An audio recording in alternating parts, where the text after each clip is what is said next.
Miller requested him. The matter will be taken up on Tuesday. Perhaps he has some urgency, my lord.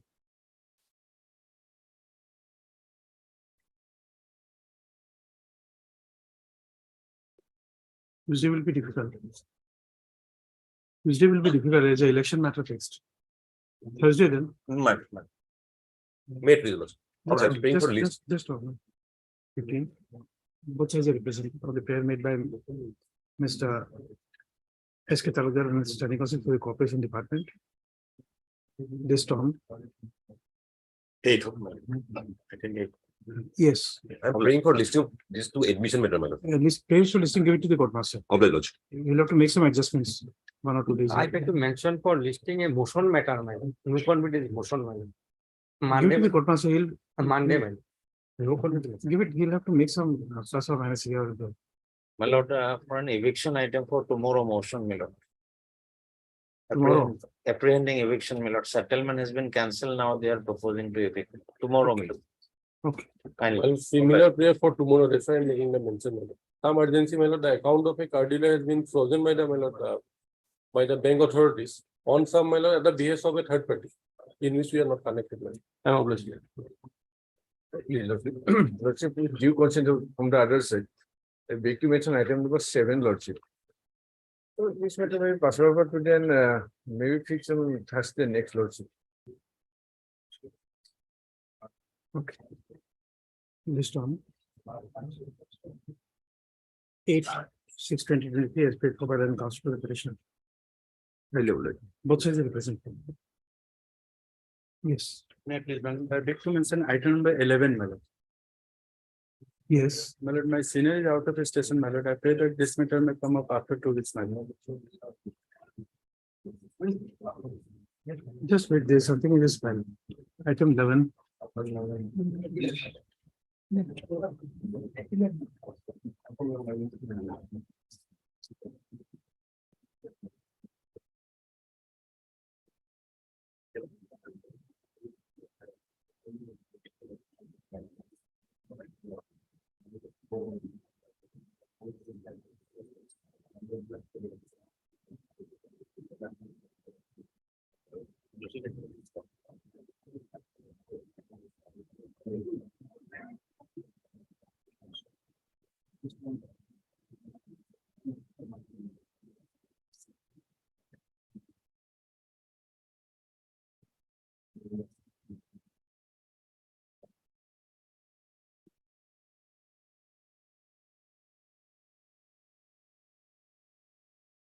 Oh, okay. On the prayer made by the Council of the Petitioner. Madam is adjourned to this after 2 weeks, my lord. 2 weeks. Madam, there is an interim order that may be continued. Okay. Interim order passed to this has extended to the next provision. I hope you have taken consent of the other Yes, side. I have taken the consent and I have also given the attendance. Okay. Okay. Oblige. May I please, Yes. I beg to mention, lordship, regarding listing of the case, lordship. Give to the Next court master. week, lordship. Not place for listing, give it to the court master. Next week. Yes, yesterday's matter. Yes, Please, your lordship, I beg to mention for listing of a listing, give it to the court master. You have heard me several times. Correct. You have heard me several times saying that request should be given to the court master. manner. Give it. May please, your lordship, in item number 2, lordship, kindly call for the additional affidavit in reply, lordship. I was filed on yesterday, lordship. Kindly. Hey, please. Yes. My lord, that those matters, my lord, your worship. Yes, we are taking up. Yesterday's matter. The instructions, my lords, that I had placed on, I placed yesterday, my lords, were This one.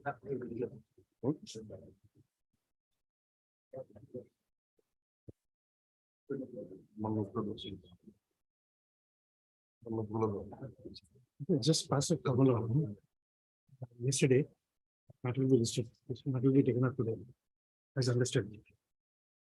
Yes. my lord had made, put forth a query, my lord, as to whether or not these agreements were under the section 5 of the Electricity Act, my lords. I sought instructions along those lines. I've received my instructions, my lords. I've raised it.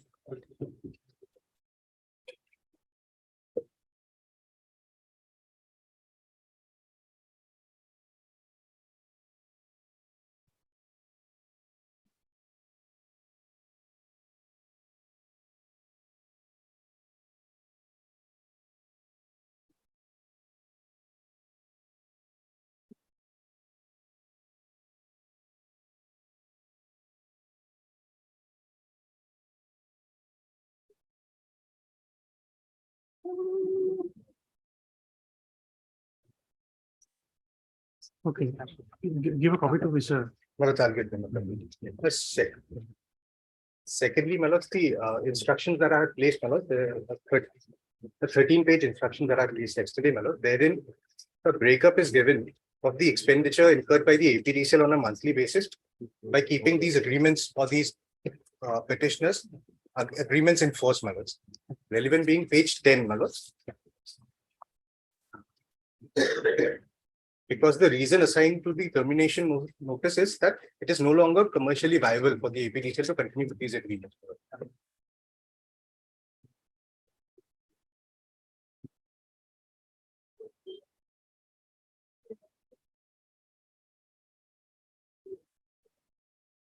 Yes, Well, there's a table at page 10, Manoj.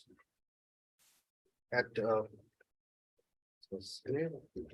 row 7, Manoj, Manoj will find the average incentive that is paid to the franchisees every month. To the 8th franchisees, Manoj, the 8 petitioners before my lords. That amount comes to 10,50,567 rupees, Manoj, every month. As opposed, I'm sorry, Manoj. 10 is the chart, annexure 1. Annex 1. ma'am. The chart. Seventh row means I'm sorry. 7th column or 7th row? 7th row. I'm sorry. 7th row, Manoj. Average incentive per month, Manoj.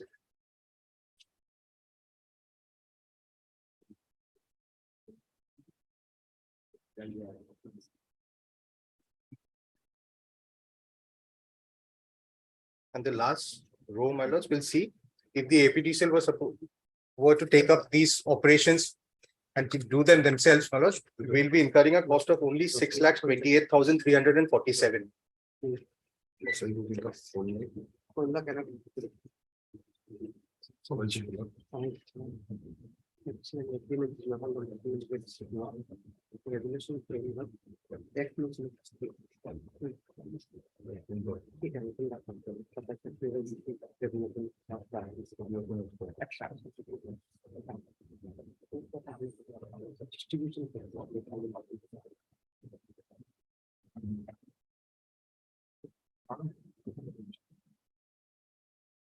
Yes. But the last row, Manoj. The total operational cost, if the APDCL were to perform the task themselves, 6,28,347 as opposed to 10,50,567, which they're incurring at this point in time.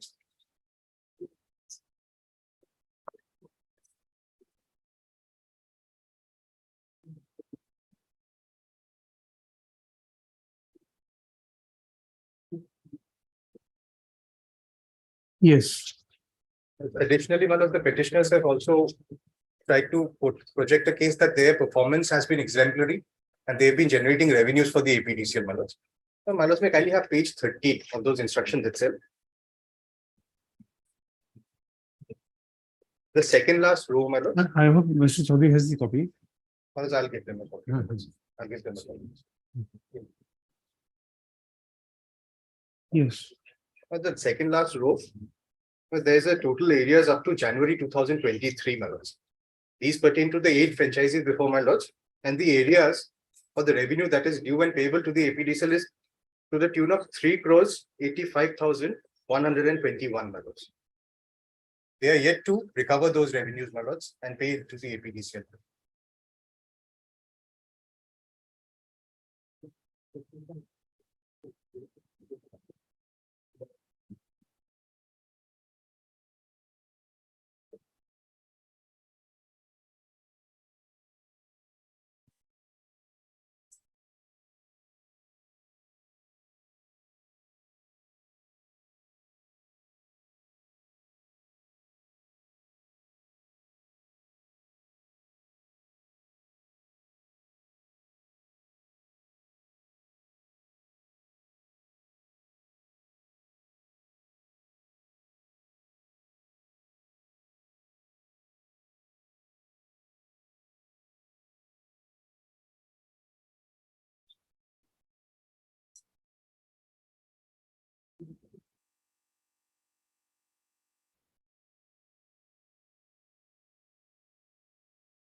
Okay, My respectful submission being, my lords. The APDCL, my lords, has taken an informed decision based on cogent materials to not to continue further with these franchisee agreements because of the revenue involved and the non-commercial viability of these agreements, my lords. Perhaps that decision, my lords, will not be open for judicial review. If it is in the interest of the public, my lords, at large. As I also prepared a written arguments, my lords, may I please?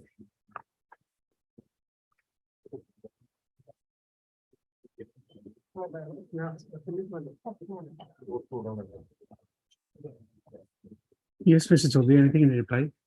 Madam, one the film, but we have not got it, madam. So, Provided. there is, get to go through it, we cannot regard it also.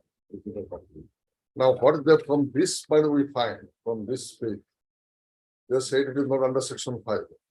Everything, madam, your logic and it's all the papers, I have given this one also. But then this one also, madam, draft policy, everything saying about this section 5, madam, period electrification. And section 13, especially it's stated, madam. The two most, one is section 12 and 14, other is section 13. And all these papers, madam, that introduce policy as well as the discussion which I have given yesterday, my. This will be. So everything says about the section 5, madam. Now, cannot say that, madam, they have, but this agreement is not under section 5.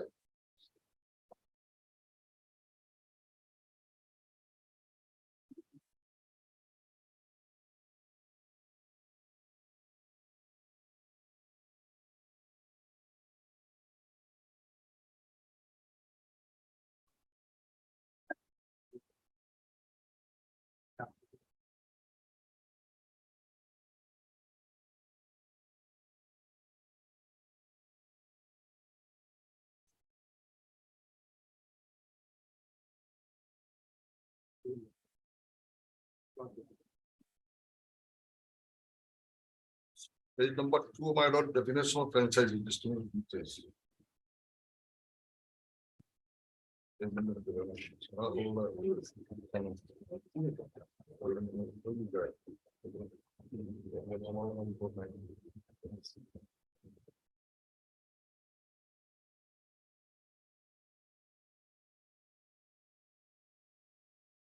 Page 5, my lord, section, my lord, plus 3.6.2, page 5. Collection based distribution franchise. Which will be on page 5.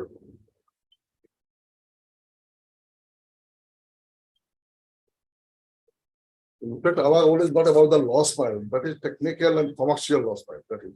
Our works is limited to the meter reading, billing, complaint and detail, facility release of the new service so and so on.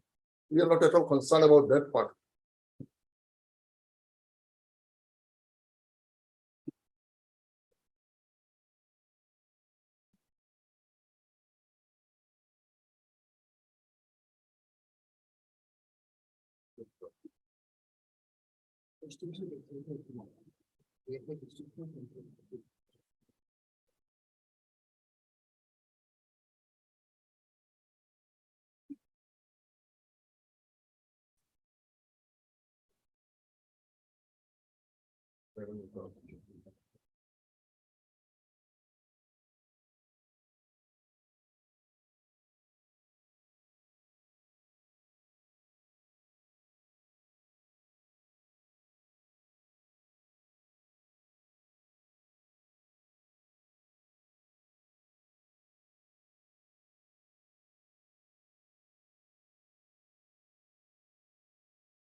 Where is that agreement page?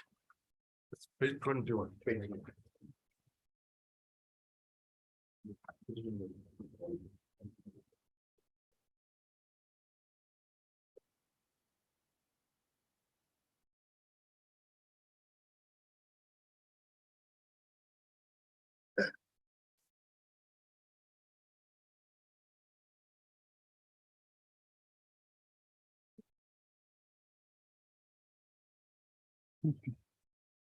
May I also make another submission?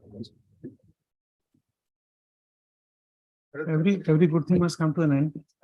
One thing I must probably point out, madam. The primary responsibilities or the obligations assigned to the franchisees were meter readings, bill generation, and dispatch of the same bills, madam. Now, there's been a move, my lords are aware, my lords, the APDCL is in the process of installing smart prepaid meters, my lords. Now, moment that comes, my lords, because this will be done within the next 6 months or a year, my lords. Primary objectives or the obligations of the franchisees will become obsolete, my lords. That is also another reason for their services no longer being required, my lords. Okay.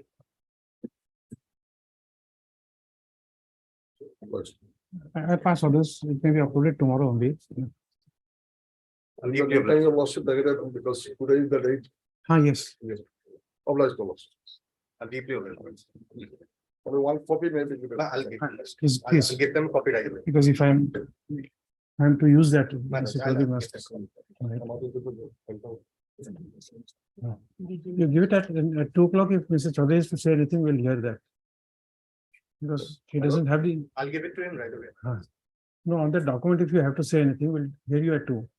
I think madam, that is a. No, it's okay. I'm just giving an Only Section opportunity. 5, madam, your lordship has seen my. Everything related section coming up from section 5. Now the It's okay. soon it might have because we have not No, understood. it's okay. I'm still giving an opportunity. If at 2 o'clock you If say possible, anything, madam, because I am also my. no, it's okay. Let him give. If possible, you a otherwise copy. my done. Obliged to. And the entire series. The entire series will be taken out. Yes, ma'am. All the 8 medals, ma'am. That serial number yesterday's list, that serial number is. Yes. Or should we get a list, my lord? All No, it's the- okay. Court master knows it. Yes, yes. In the note which I have given, all the items are. given. Obliged. Daily list item number 1, motion. Yes. But on this, second time already I have lordship rejected that it is initial stage, man. And the person is in custody, man, since 7 months, 20 days.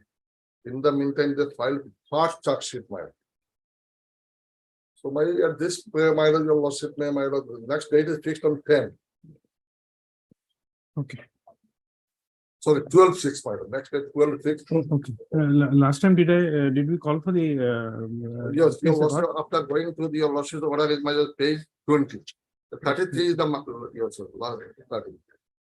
33 is the last concluding order.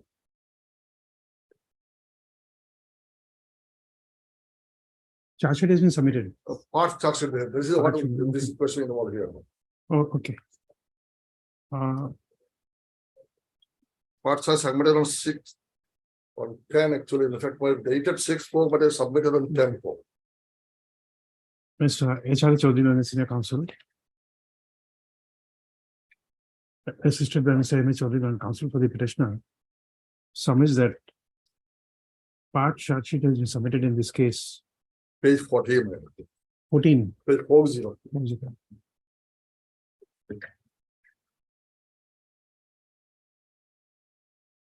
Page 40, your loss, number 6, your loss, part charge sheet. Yes, Part chart clause 6. number 130 dated 6/4/2023. Submitted in this case.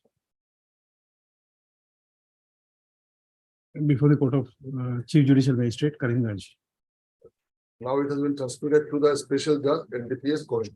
and the same has been transmitted to the Court of London Special Judge Karimganj. The registry shall call for a scanned copy of the case records from the Court of London Special Judge Karimganj in connection with charge sheet number 130 dated 6/4/2023 arising submitted in the case of which case? Case of Commonwealth Peace case, then a special Commonwealth Peace case number 588 to 5/8/20. Okay, then 22. 22. Okay. And a special case might be corresponding to a special NDPS case number 155. Okay, corresponding to special within bracket NDPS bracket plus case number 155 or 2022. Pending in the court of a special judgment. Stop. The learned APP shall also produce the remaining part of the case diary, a scanned copy of the case diary.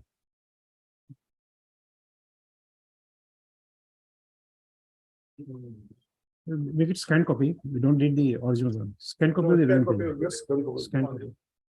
Scanned copy of the relevant pages of the case diary.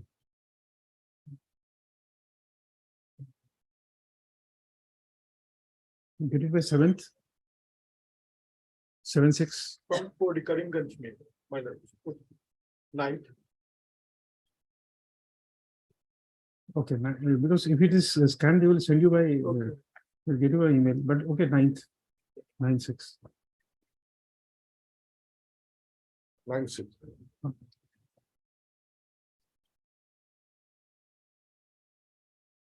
Your name I forgot. KK Das. KK Das, APP for the state.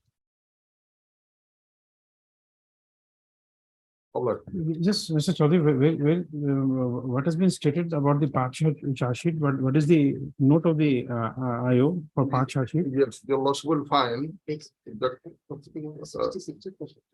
Page 6, you know, my dear, last part, my. 60 years.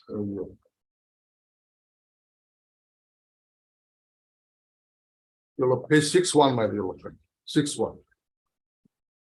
6/1. Further, it is stated that the accused so is only is another person. Now, the FSL expert opinion you will find. The FSL expert opinion of arrested accused Ahmad in the present petitioner, which was sent in marked document so and so is yet to be received. Therefore, investigation into this incident case shall continue for collection of further.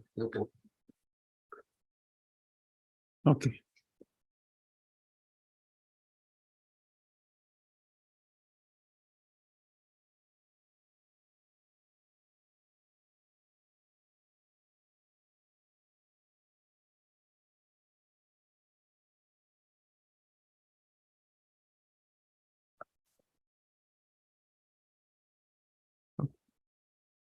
Over. Item number 12.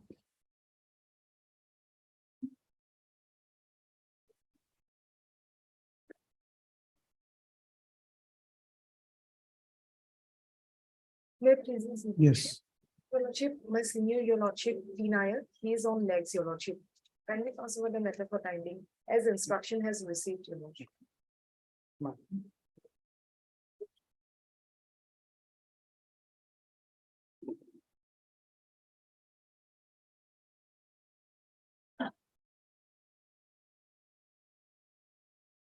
Yes.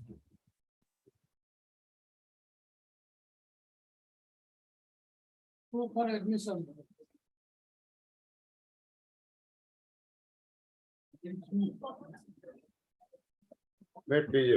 Yes. My lord DC, I filed an additional IA because while admitting this matter, court, my lord, this court directed the Food Corporation for certain gave certain directions, but in a roundabout way, they flouted that direction. That's why, my lord, I had to file this affidavit.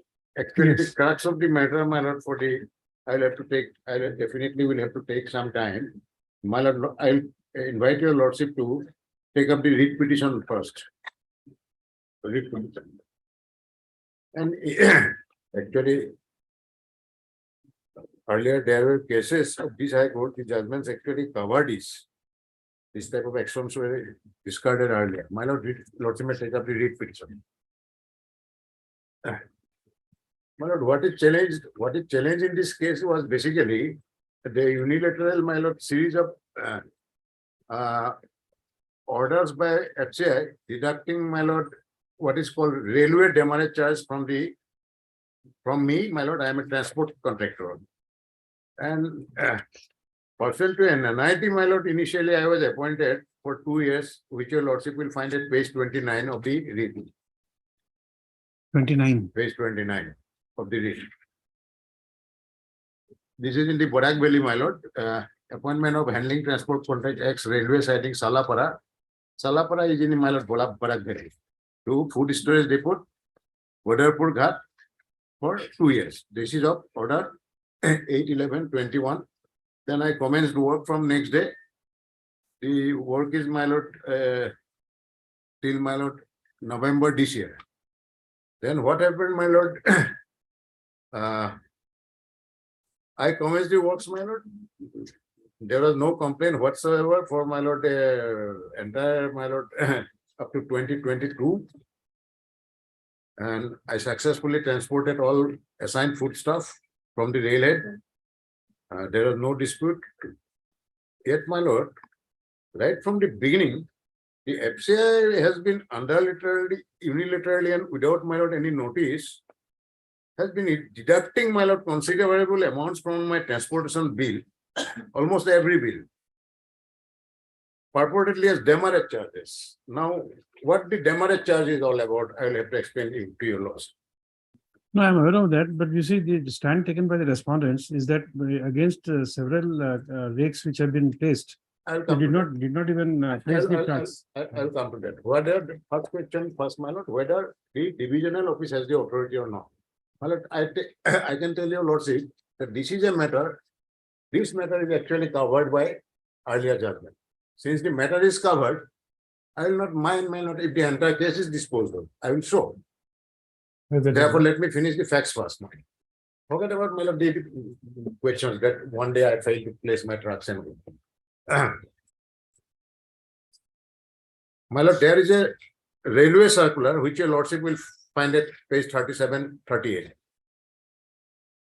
Forget about the IA, it's all right. Page 37-38.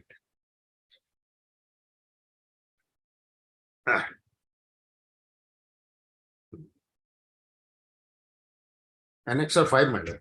I'm sorry. Annexure 5.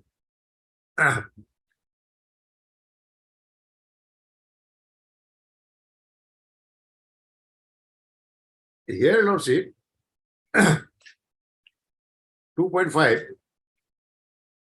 This is a railway circular. Free time for loading, unloading of various types of block rakes in the case of freight terminal siding, or is a Salapara siding.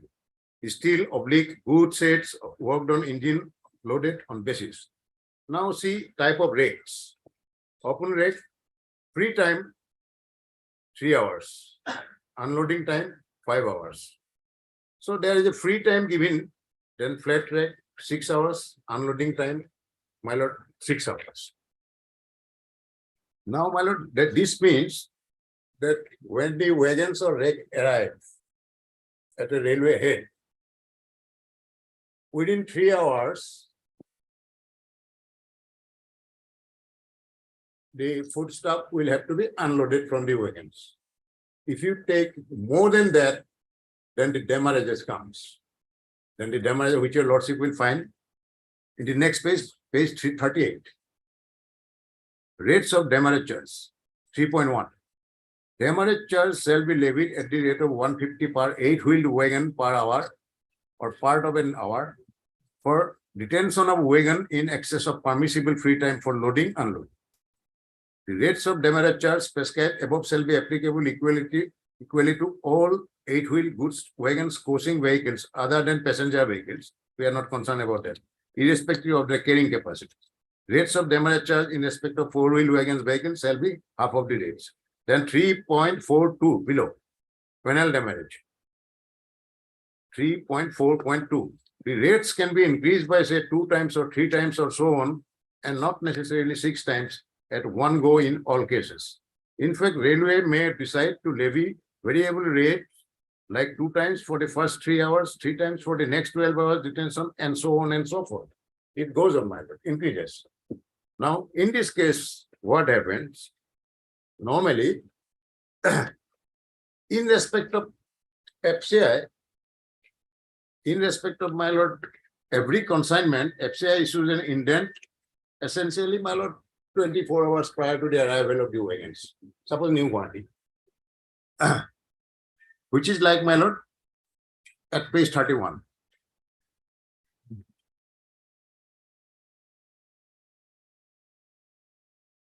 Page 30. This is the type of indent. It is issued by my lord divisional office Silchar to the railhead. It is their internal communication. Copy is given to me. Indent allotment of RRA so and so rate X containing 58 wagons. This is to inform you that as per FOIS, Freight Operation Information System, containing 48 wagons dated so and so, likely to be arrived at Salapara on so and so. The wagon allotment is as follows. My lord, there are 64, 80, 72 wagons like that in a my lord, good state. I am petitioner I am at FSD Badarpur Ghat High Speed Logistics. 15 wagons allotted to me. Then below, it is signed by manager, division at the district office. Manager, depot in charge. So and so, take appropriate measure for speedy release of the loaded trucks. It is also requested to ensure submission of all necessary correspondent documents relating to as per rule. The RTC and HTC, Road Transport Contractor and Handling Transport Contractor, requested to make necessary arrangements for positioning adequate man machinery for release of rake within 3 hours. 3 hours. Kindly be in touch with SL, said in charge, SI, said in charge of FSD, manager depot, regarding placement of trucks. Then after getting this, what we do is that, my lord, lordship will find, we remain in touch with HCI. After every indent, depending on the number of wagons allotted to us, my lord, we place requisite number of trucks at the railhead, several hours before the likely arrival time of the train. We give the registration number of each truck to FCI, which is like, my lord, one at page 47.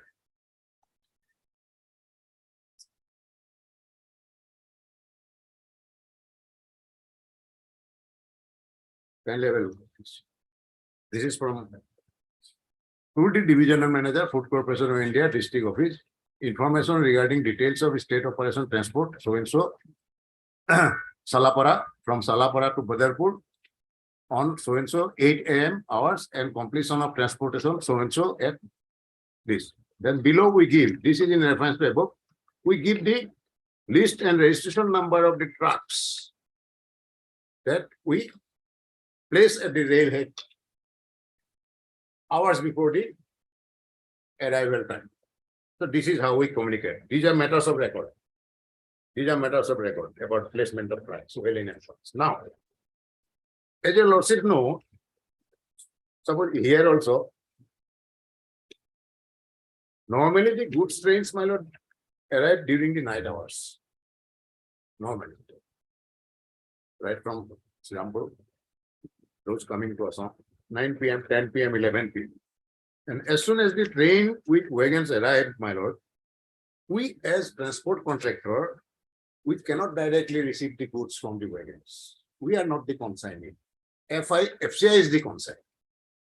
Therefore, FCI's personnel have to be, district office, personnel have to be there at the railhead with consignment documents. Wagons are sealed.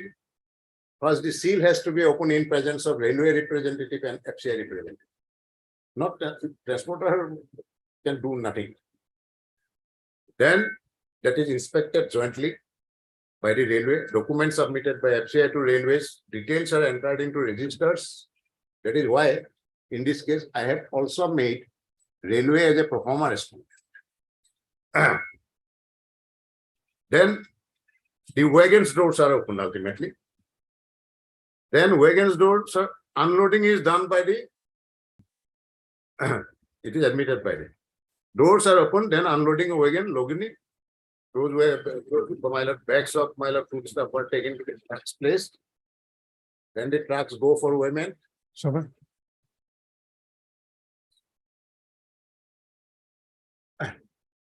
yes. Then the trucks go for women, then to the FSD, food storage depot.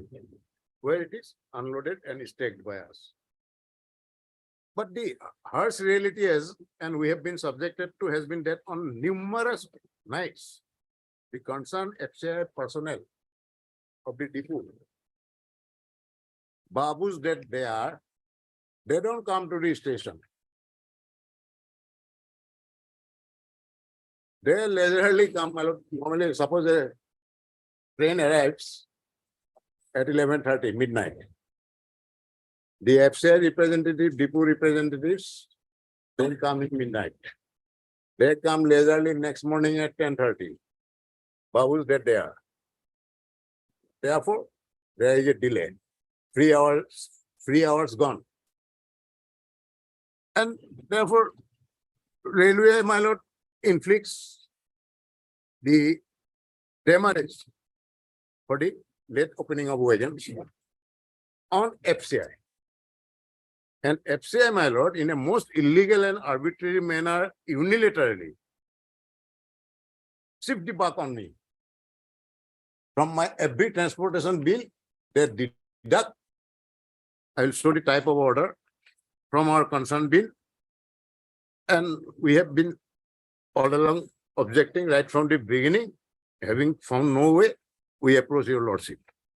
Kindly see the type of order they give. Till the time of filing of these petitions, my lord, 64 lakhs have been deducted from transportation. Now, as on date, my lord, it virtually amounts to around 1.75 crores deduction. How do a contractor survive? Then again, my lordship, kindly see, apart from this arbitrariness, not a single notice is given to me for particular deduction so that enabling me to confront. They just unilaterally deduct. And apart from all arbitrariness, illegalities, my lord, these sanction orders, unilateral orders, and the unabated deduction of demurrage charges are without any authority and jurisdiction in this case, I will show. And this is where this High Court has already held in the same case. District manager fixes the, kindly turn to page 44. Page 44.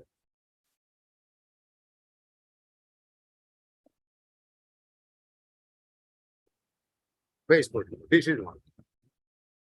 Lordship will notice it is from District Office Silchar. It is District Office Silchar, dated so and so. It says sanction order.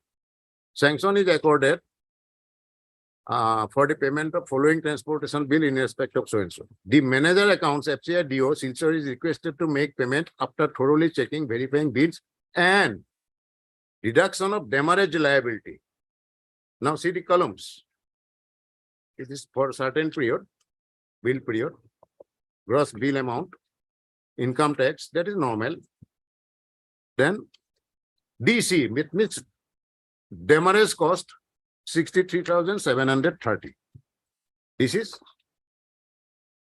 issued and, my lord, signed by the manager accounts. Now, under FCI's own norms, this manager account is not the authority. He cannot do it.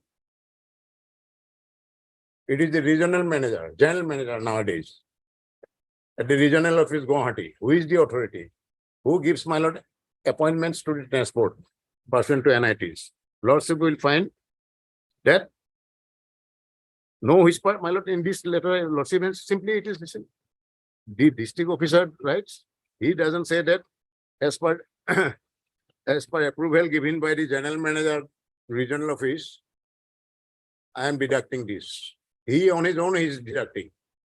And he has no authority and jurisdiction. That is the crux of the matter, my lord. Kindly see, I have quoted paragraph 20, page 16.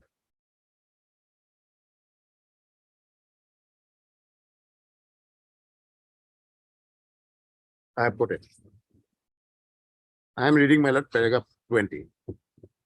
Petitioner, the whole paragraph. Petitioner states that under terms and agreement contract, among all other requirements, obligations between parties, it also is spelled out as the contextual mandate with regard to demurrage in subclause 21 of clause 22 of the model tender form for handling transportation. Now it is quoted. I am now, my lord, drawing your lordship attention to the quoted portions. The contractor shall be responsible for unloading, loading the wagons within the free period allowed by railways, and also for loading, unloading trucks, carts, any other transport vehicle expeditions. Contractor shall be liable to make good any compensation, demurrage, warfares as per railway rules in force during the period of contract, or other charges or expenses that may be incurred by the corporation on account of delays in loading, unloading of trucks, carts, loading, unloading, unless the delay is for reasons beyond the contractor's control. It is also a case which is beyond my control, apart from the illegalities. Then the last sentence is highly important. The decision of the general manager in this respect shall be final and binding on the contract. And meaning thereby that the decision must be made by the regional general manager, whose decision shall be final. And therefore, it is not denied in their affidavit. Kindly see what they say. I am again reading this one. Next page, paragraph 17, page 17, 22A. Impugn action of deducting demurrage charges continuously from the bill submitted by petitioner for executed transportation work without any complaint, plaintiff's parts arbitrary, exploitative, violation of not only the model tender form and the terms and conditions, but also unconstitutional violation of Article 14, 16, 19 of the Constitution.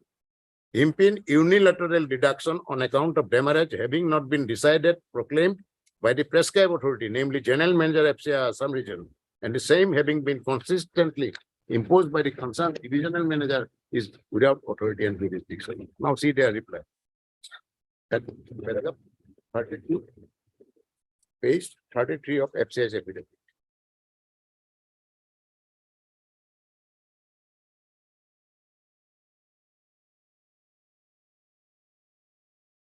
Paragraph 32. Yes.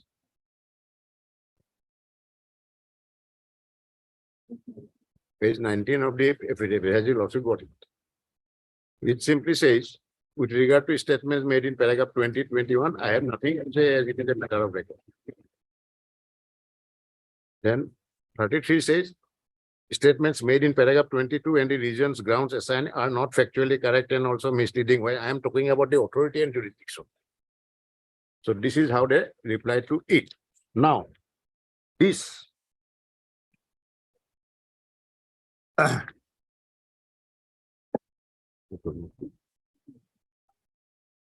now, my lord,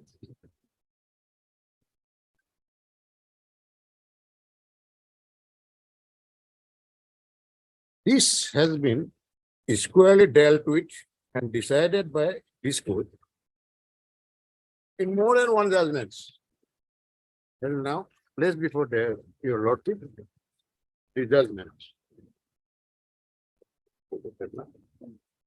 This is my lord for your lordship.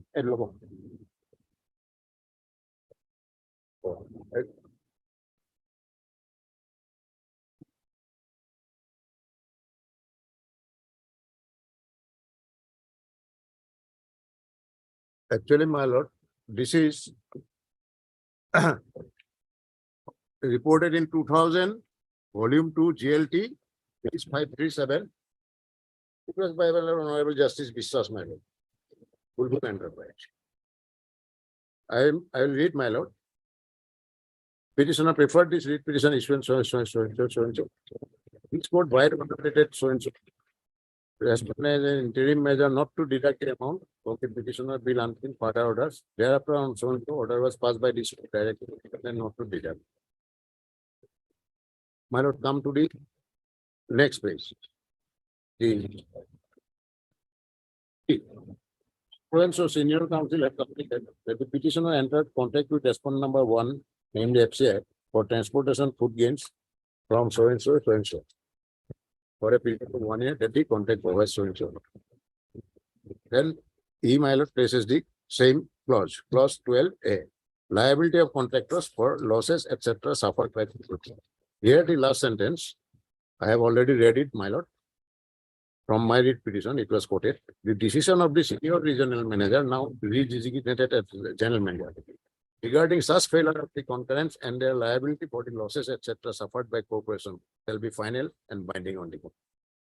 Here the decision has not been taken by the public authority. It has taken by the officer of the district level. 5. I have perused the terms of the contract. Nowhere it is provided for any interim payment on deduction of demurrage charge before liability of the contractor is asserted. Senior region. Therefore, such deduction on the face of it appears to be in violation of the terms embodied. Documented deductions are proposed to be made from the interim payment to raise sufficient security to liquidate damages charges that may be equivalent by the authorities. But the petitioner has already given security for carriage. Therefore, the corporation obviously cannot for additional security. It can safely be concluded that the proposed action of the corporation is not permissible under the terms of the contract. In my considered opinion, the proposed action of the corporation to deduct demurrage charges before a decision in this regard given by the senior manager, regional manager is not sustainable in law. Then paragraph 8. Just a moment.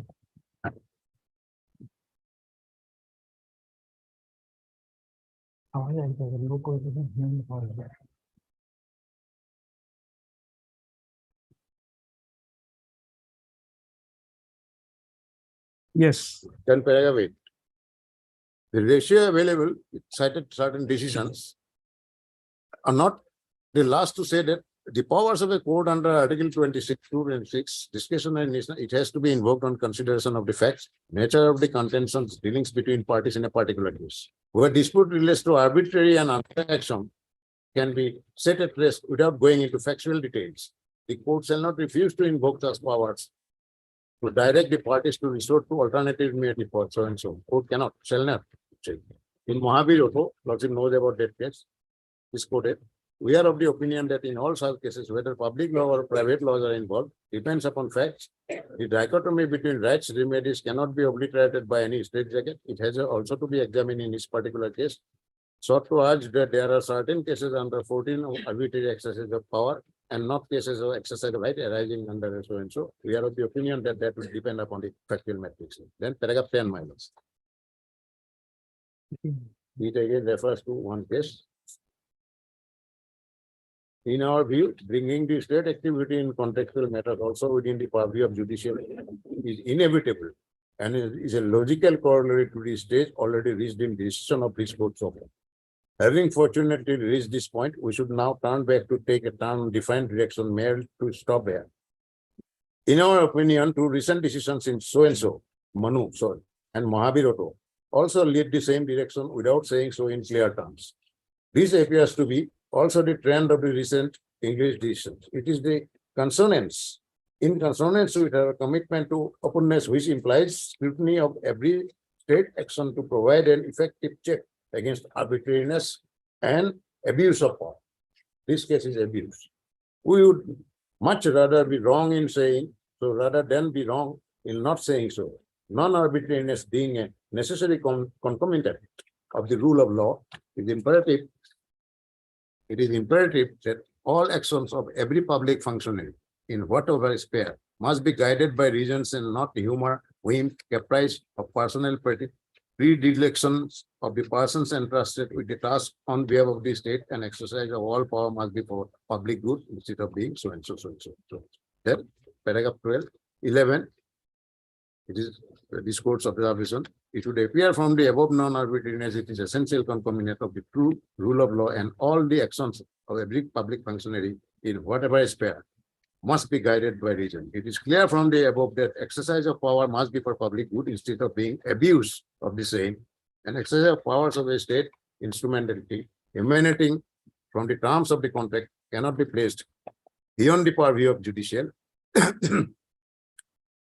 cannot be placed beyond the purview of judicial scrutiny. This being the law in force as on today, the arbitrary action of respondents herein contrary to the terms of the contract cannot be allowed to continue. Since such a direction is possible in the instant case without delving deep into disputed matters. the contention of so and so of this court should not exercise this power in the instant case has to be rejected. In the result, writ petition allowed, respondents are directed to act in strict compliance with the provisions of the terms of contract and not to deduct any amount of account of demurrage without undergoing an exercise as provided under clause 10.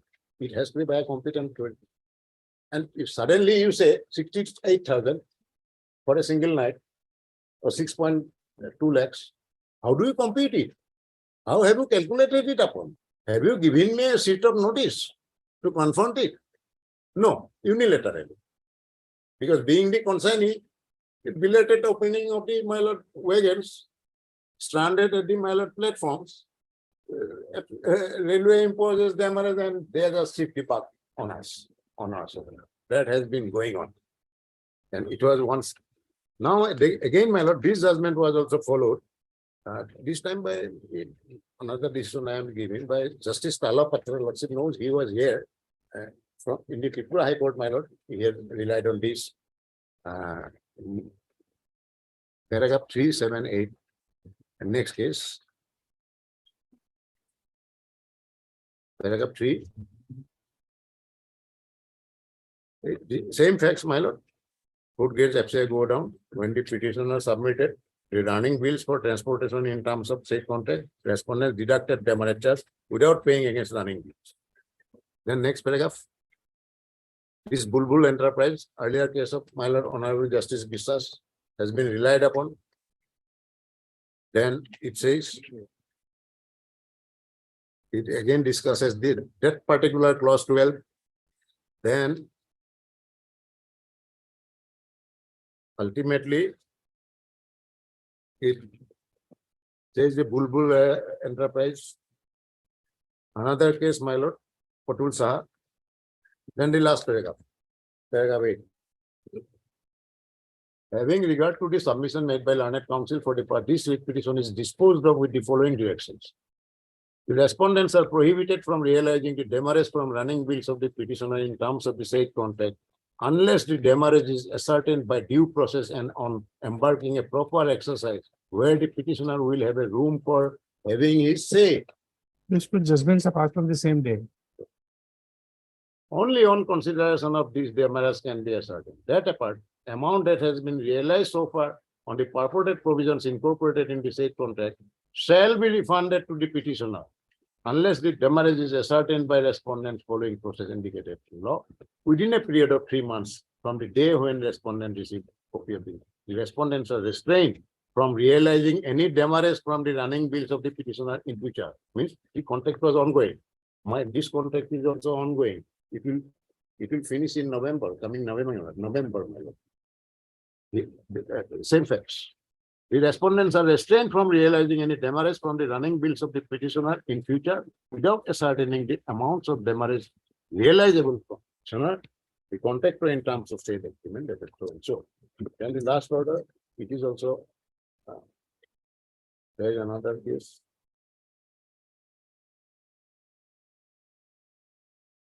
Next case, Mylord, this is one of Visit Paul.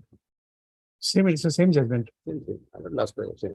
Respondents shall refund the said sum as directed, transportation paper. Judge order is also of the same date. Same. So, Mylord, this is actually this matter is covered. Forget about the interim order and interim IA. If the main case is disposed of, automatically the interim IA is disposed of, Mylord. This is my humble, because what has happened in this case? Number one, Article 14, 16, 19 violated. Arbitrarily, unilaterally, without notice. Number two, the model tender form, the power is vested on the general manager contract. You as district officer, you cannot do it.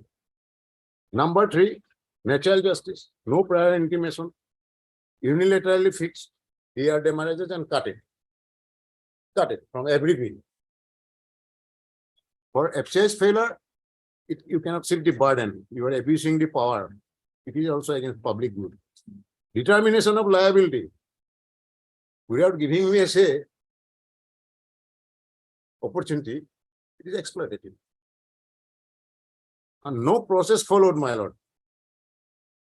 No reasons for delay given to me. Not a single sheet of notice given to me. Only routine. In a routine manner, every transportation bill I submit. They disperse the bill, cutting that part. Demurrage. This is huge amount of, my lord. So therefore, my lord, I humbly submit that this is a case squarely, since it is a case squarely covered by our own High Court judgment, which has also referred to certain Supreme Court judgments. Apart from violation of natural justice and all these things, the entire exercise resorted to them and including the impugn order action is without any authority and jurisdiction. And Yes, so- Mr. Singh. It pleases your lordship.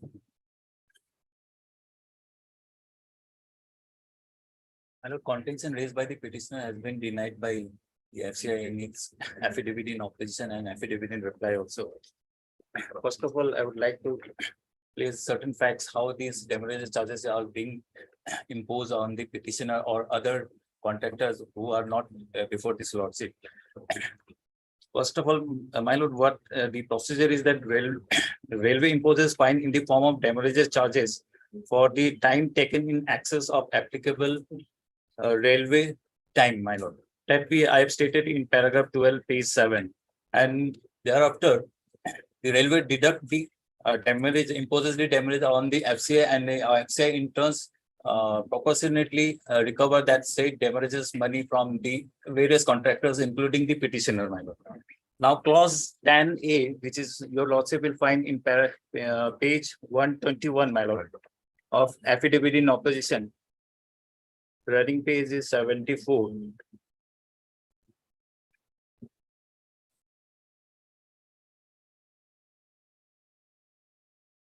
I want to take your lordship to the contract signed by the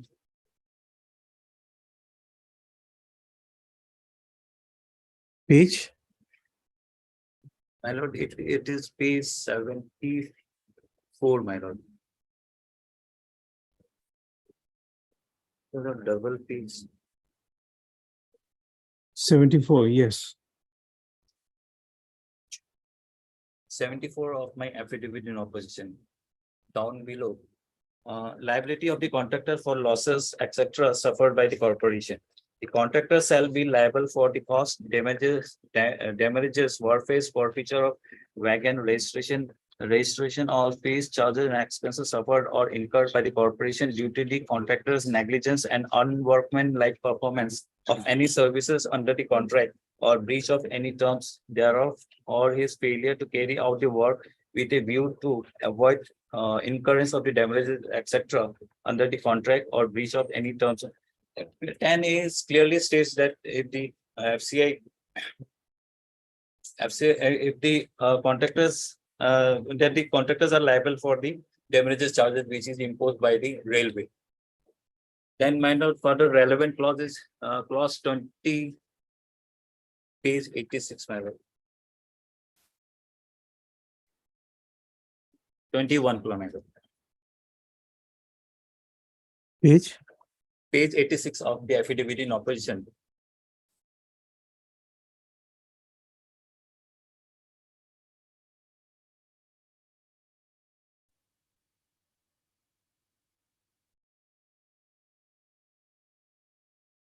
Clause 21.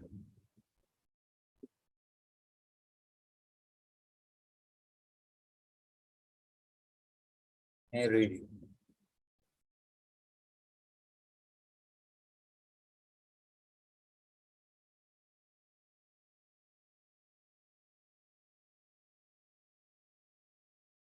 Contractors. Page 86, running page is 130.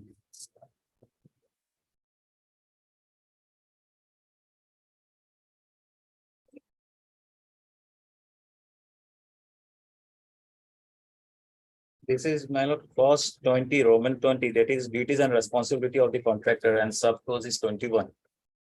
Page 86. Yes. The contractor shall be responsible for unloading, loading of wagons within the free period allowed by the railways, and also for loading, unloading the trucks, carts, any other transport vehicles expeditiously.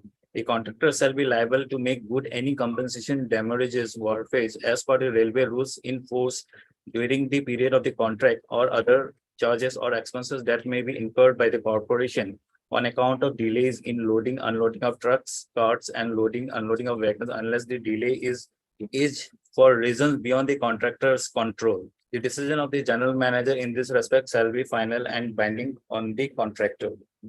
And then another clause is there, sub clause is there, 30.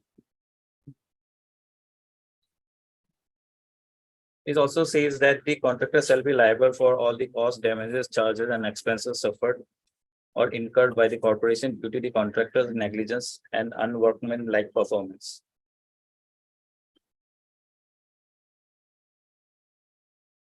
And we have stated in our paragraph 20 onwards, the procedure how this railway rag comes, and we give a notices beforehand to all the contractors, including the petitioner. The likely arrival of rake is informed to all the concerned officer, all the concerned contractors, my lord. And that is arrival date, time is informed to the petitioner so that they are ready with their trucks. However, my lord, the petitioner here miserably failed to supply adequate number of trucks. Paragraph 21, my lord.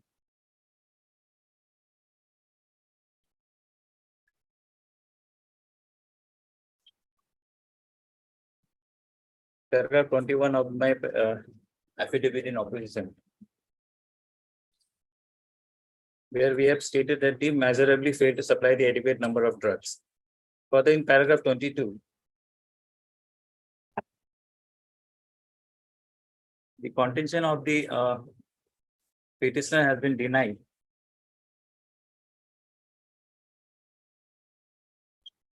By denying, and we have stated that in this regard, I say that the FCI officers never made undue delay in handing over of the wagons. At times when the placement of racks take place during midnight, midnight means after 12 or 1 or 2 AM. The operation of unloading starts at early morning, my lord. It is due to non-providing of sufficient number of trucks by the petitioner at the start of the operation resulted in undue delay in unloading of the food grains from the wagon. And because of the delay in releasing the wagon in time, the railway imposes damages charges upon the FCI, which is ultimately recovered from the petitioner and the other transport contractor as applicable. Further, they contended that we leisurely come to the railway siding. That we have also denied in paragraph 23.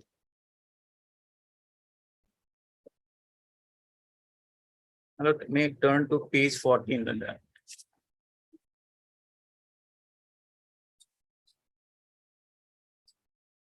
May I read the paragraph 23, my lord?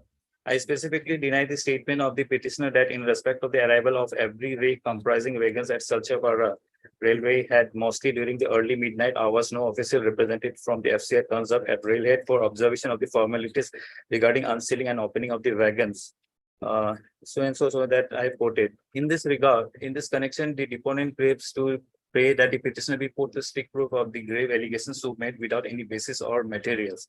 I further say that the FCI officers never made undue delay in opening of the wagons. Rather, in case where placement rake took place during the midnight operations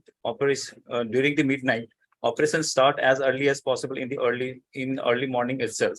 It is because of non-providing of the sufficient trucks by the petitioner at the start of the operation results in undue delay in unloading of the food grains from the wagon. Then, my lord, my further contention at paragraph 27.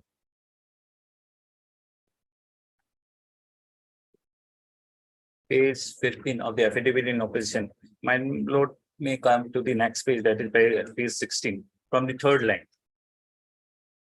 The FCI official had to work late hours for the inefficiency of the petitioner for the aforesaid reasons and in order to avoid detention of rakes. Day-wise operation at RS Salchapara can be viewed from the computerized lorry weighman statement.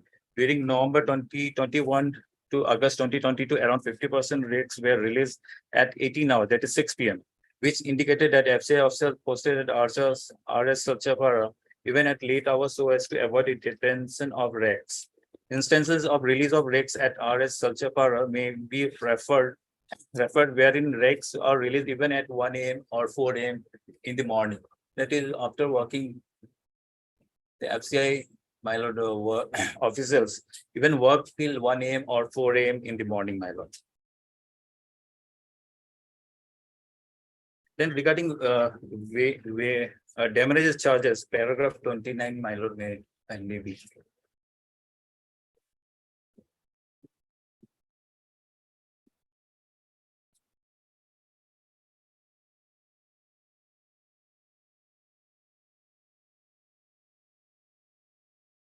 Para 29.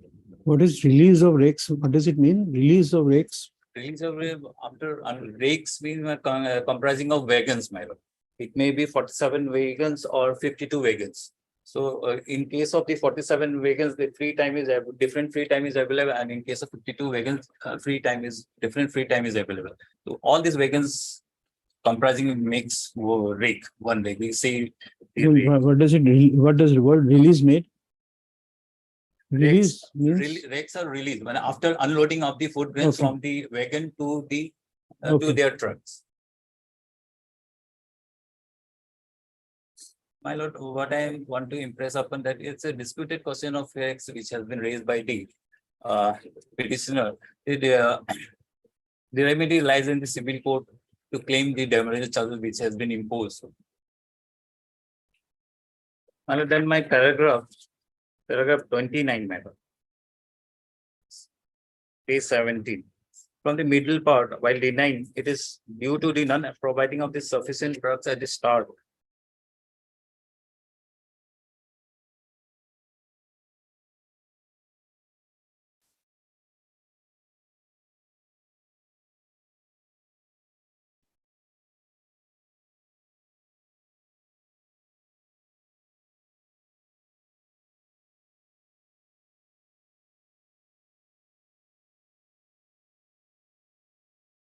yes. Paragraph 29, from middle part, while denying their contentions, it is due to the non-providing of sufficient trucks at the start of operation of unloading of wagons, which has caused undue delay in releasing of rake. With regard to the waiver of the damages charges, I say that FCI submits request application of the waiver of 100% damage charges to the railway with the stipulated time. For pausing for the moment, my lord, but when the railway imposes the damages charges, we saw certain reasons why it could not be unloaded. And so we request the for the damages charges, waiver of the damages. If the railway waive the damages charges of certain percentage, we proportionately divided amongst the contractor by returning or adjusting the said amount of waiver, my lord.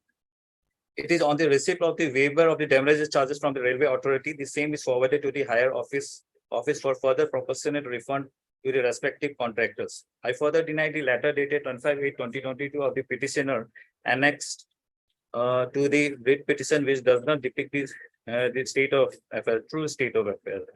By writing such letter and sending by speed post to FCI is nothing but to avoid and hide the inability in providing sufficient trucks at RS Salchapara. Again, my lord, the petitioner is based at Calcutta. He has failed to manage the trucks at Silchar, my lord.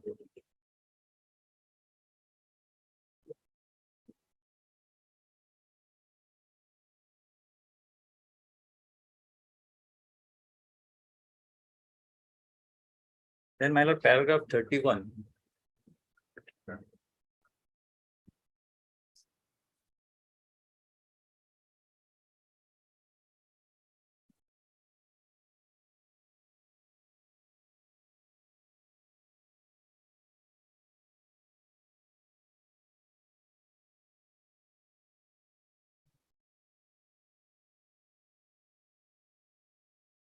Yes. In paragraph 30, the petitioner duty is to carry the food grains from the railway at Salchapara to bring it to the FSD Badarpur Ghat. At FSD Badarpur Ghat, if the petitioner himself is the handling contractor, that is loading and unloading is it is his responsibility. Even if there is some certain delay in that Badarpur Ghat, he is only responsible. The petitioner is only responsible because he is also the handling contractor of that particular FSD contractor that we have stated in paragraph 30, my lord. And because of that, the delay is caused there also. Now in paragraph 31, my lord, We have stated that the FCI officer also worked on Sunday. If the Rex arrives on Saturday night or Sunday morning, he also worked on Sunday, your FCI officers. I say that the FCI officer also worked on Sunday for doing needful for unloading of wagons if the occasion arises. I further say that the divisional manager on the delegation of power by the general manager levy demurrage charges as applicable in the lines of appropriate terms and conditions of the tender agreement. The contention that I have the district manager doesn't have the authority, because general manager, what general manager does, he only appoint the contractor. It is appointed from the regional office and it goes to the respective district office of the FCI, where under which the this contractors work, my lord, and they get their bills passed there only, and they get the bills from that particular depot, the district manager office only, that particular district office. It is not that they get their bills from the general manager regional office at Guwahati, my lord. So they, under the delegation of power, they have this power to impose the demurrage charges, my lord. In paragraph 35.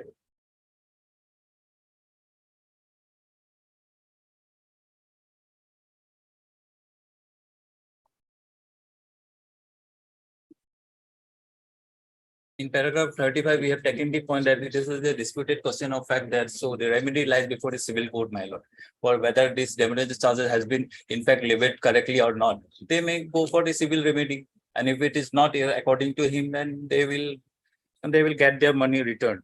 Then page 36, my lord, the alternative remedy was available to the petitioner under the tender agreement clause 18B, laws governing the contract and dispute resolution, my lord. In case any dispute arising out of and touching upon the contract, the same will be first related to the grievance redressal committee constituted in the journal office of the FCI, my lord. They have not availed, my lord, that remedy. Now, my lord, coming to the interim order, my lord, that is of 22/9/2022.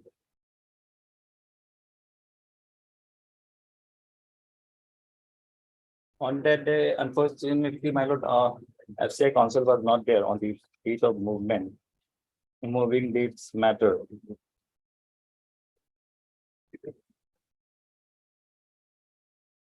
Next page. In support, may I read, my lord, the order dated 22/9/2022, passed in writ petition, my lord. First order.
Yes, which page?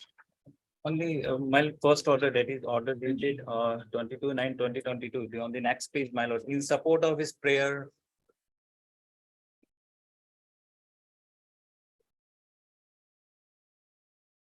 Yes. In support of his prayer for interim relief, the learned senior counsel submits that a huge amount is lying as security deposit, as well as the bank guarantee, and therefore the corporation is well protected in this case. My lord, my humble submission is that not a huge amount is lying, because the security amount and the bank guarantee, the demurrage charges has increased above the security money and the bank guarantee, my lord.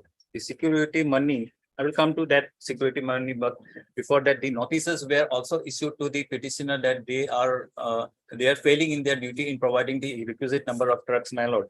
Notices were issued to the petitioner on 16/12/2021. Some of the notices, 3/3/2022, which has been annexed in this in affidavit in opposition, my lord.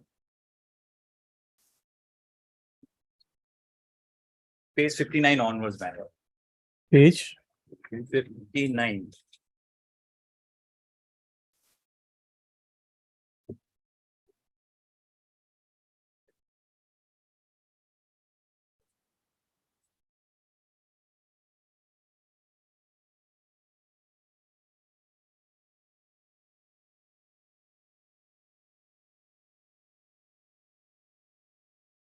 That we have stated in paragraph 13, my lord.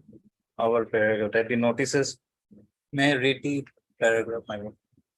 yes, Page 8, my lord.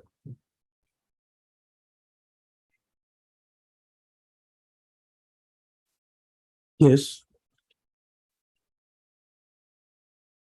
That I stated because of the shortfall in the supply of the trucks at Sarjapara, FCI has issued number of notices from time to time to the petitioner for short supply of the trucks. The respondent by notice dated 16/12/2021 informed the petitioner that against the intent of 10 wagons, not a single truck has been provided by the local representative of the petitioner, resulting in detention of rake for which rake could not be released on time. Further, the respondent by notice dated 3/3/2022 informed the petitioner that in spite of continuous persuasion against intent of 14 wagons placed on 2/2/2022, the petitioner failed to supply the adequate number of trucks even after lapse of 32 hours.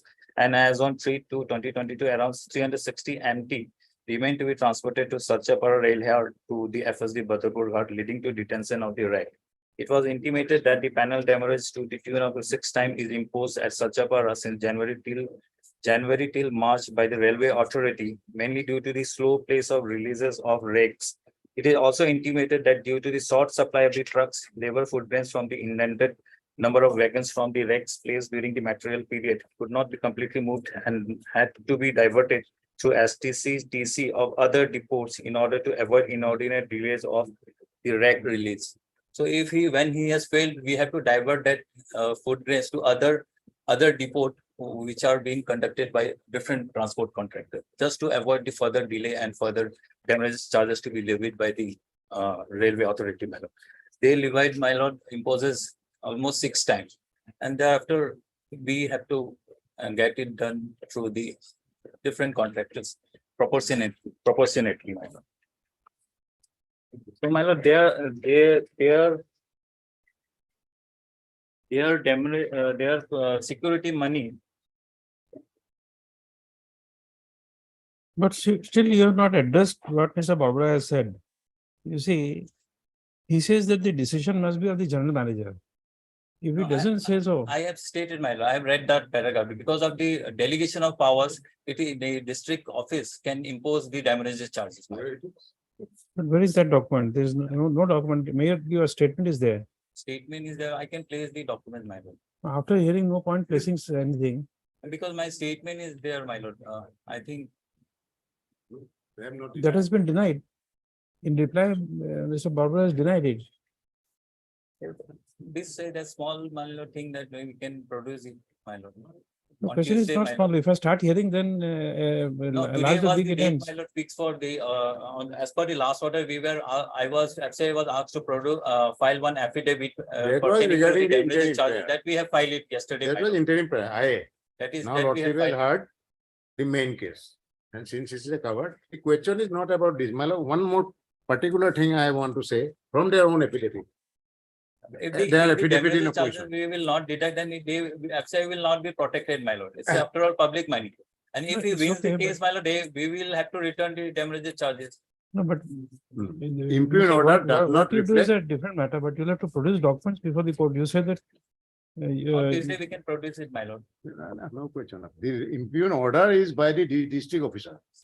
As he said, that he is doing it as per Yes, I direction have of the. stated in No, my that is there, paragraph. that is there, Mr. Babra, that is there. Where? That statement is made in the affidavit in opposition. Delegation of power is addressed, but he is not produced the document. Paragraph 31, my MTP. lord. The MTP, my lord, model tender form. That's what my the earlier decision said. Model tender form clearly says that it has to be general manager. It has to be the general manager. My lord, bills are. That is the bills are ratio of the passed- cases, my lord. That is the ratio of the Bills are justice passed- discusses judgment and other judgment. No. Once there is a delegation of authority, then then any officer will have the, if it has been No, notified. kindly then, my lord, turn to this particular clause 12, which relates to my lord damages, which I have read. You see, Jia said that here also we have got my lord delegation. Delegation doesn't run anywhere. Appointing authority, who is the appointing authority number? Come to the tender. Come to the tender form, my lord. Appointment order. My appointment order is at my lord page 19. Read petition. Yes. Kindly turn. Jia said delegation is a word, my lord. Kindly see, my lord, appointing authority, who floats the tender. Annexure 1, page 25. This was the notice inviting tender. Come to the last page. Who floats it? It is by the, my lord, Assistant General Manager contract. And that. And if tender is floated by Assistant General Manager contract, then come to the appointment order, annexure page 28. My appointment, Assistant General Manager contract. So any contract under the Assam, in the Assam region, no district officer can make appointment under any delegation. It is always by the regional office. And the regional contextual head. Yes, for general manager contract, it can be signed by Assistant General Manager contract of the regional office, not by a district officer, not by a deputy in charge. Similarly, this was my lord. Kindly see at page 29, 30. This is the appointment order, my appointment order 8/11/21. It's Page not an 29. appointment. It is not an appointment. He says that. No, page 30. Kindly see page 30, who signs it? It is signed by one so-and-so Kalita, Assistant General Manager contract for General Manager of the region. Now, come to clause 10. I have put it. Come to the tender, model tender form. I as a contractor, I am bound by this model tender form and they bound by page 16. Page 16, Lord.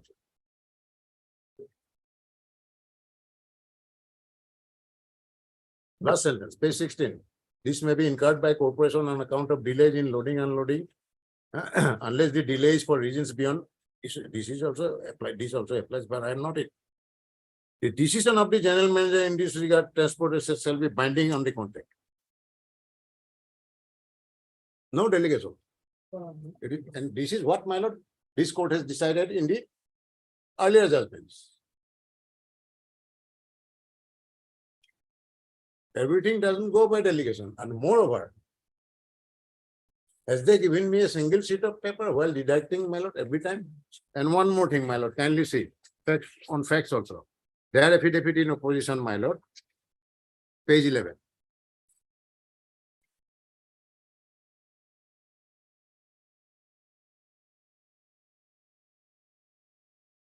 Their affidavit in opposition, page 11.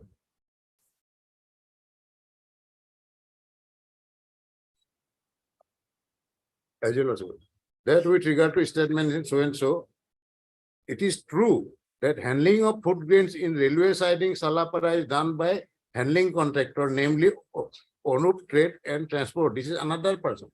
So at the railhead, when the wagons are opened, the handling part is not done here. My handling part, I do it at the FSD.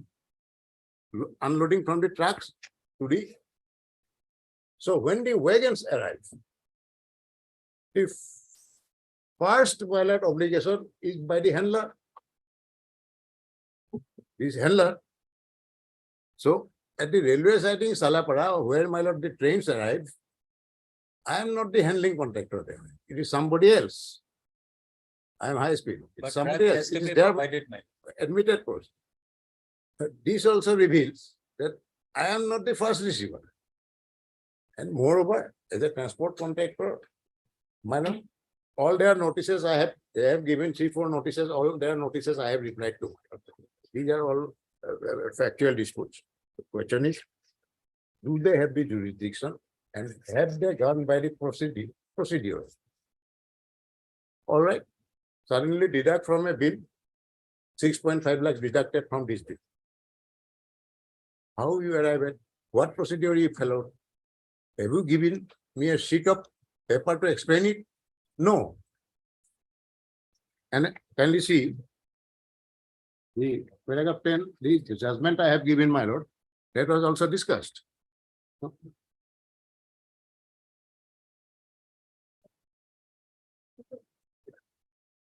In one judgment, he was reading about paragraph, my lord, clause 10. His judgment is, my lord.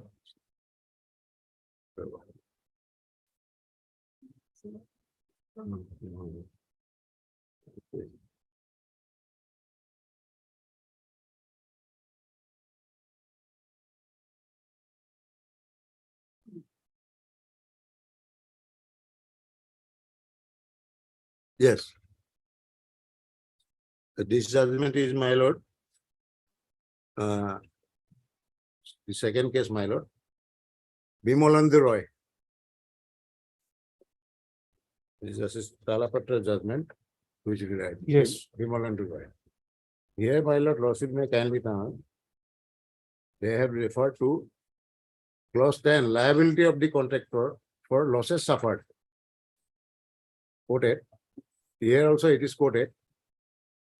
Paragraph, my lord, it is paragraph 5. It is quoted. The last portion, decision of the general manager regarding such failure of the contractor and their liability for losses, etc., suffered by the corporation and the quantification of such losses shall be final and binding on contractor. There are two things. Losses, damages, and how do you quantify? Then, my lord, here, paragraph 6. Paragraph 6, next page. There is no substantive difference between the two provisions in two different contexts as referred to by this court. Clause 10D provides that without prejudice to the rights of the corporation under subclause A, it is further provided in the context that in respect of any shortage, wastage, loss, or demurrage good, the contractor is liable to pay liquidated damage in average cost as applicable from time to time for all food goods. This clause is not perhaps related to demurrage. But since the demurrage comes within losses suffered by corporation, similar principle may be invoked. It is not in dispute that by clause 12, the manner of recovery losses has been provided identically. For the purpose reference, clause 12 is extracted again. And here, my lord, emphasis added. Next page. Paragraph 6. Quoting clause 12. Next page. Emphasis added. The general manager shall have the right to forfeit the entire or part of the amount of security or contractor to appropriate security or any part thereof towards the satisfaction any sum due to be claimed for damage, losses, charges, expenses. Then it refers to Bulbul. And then the operative portion.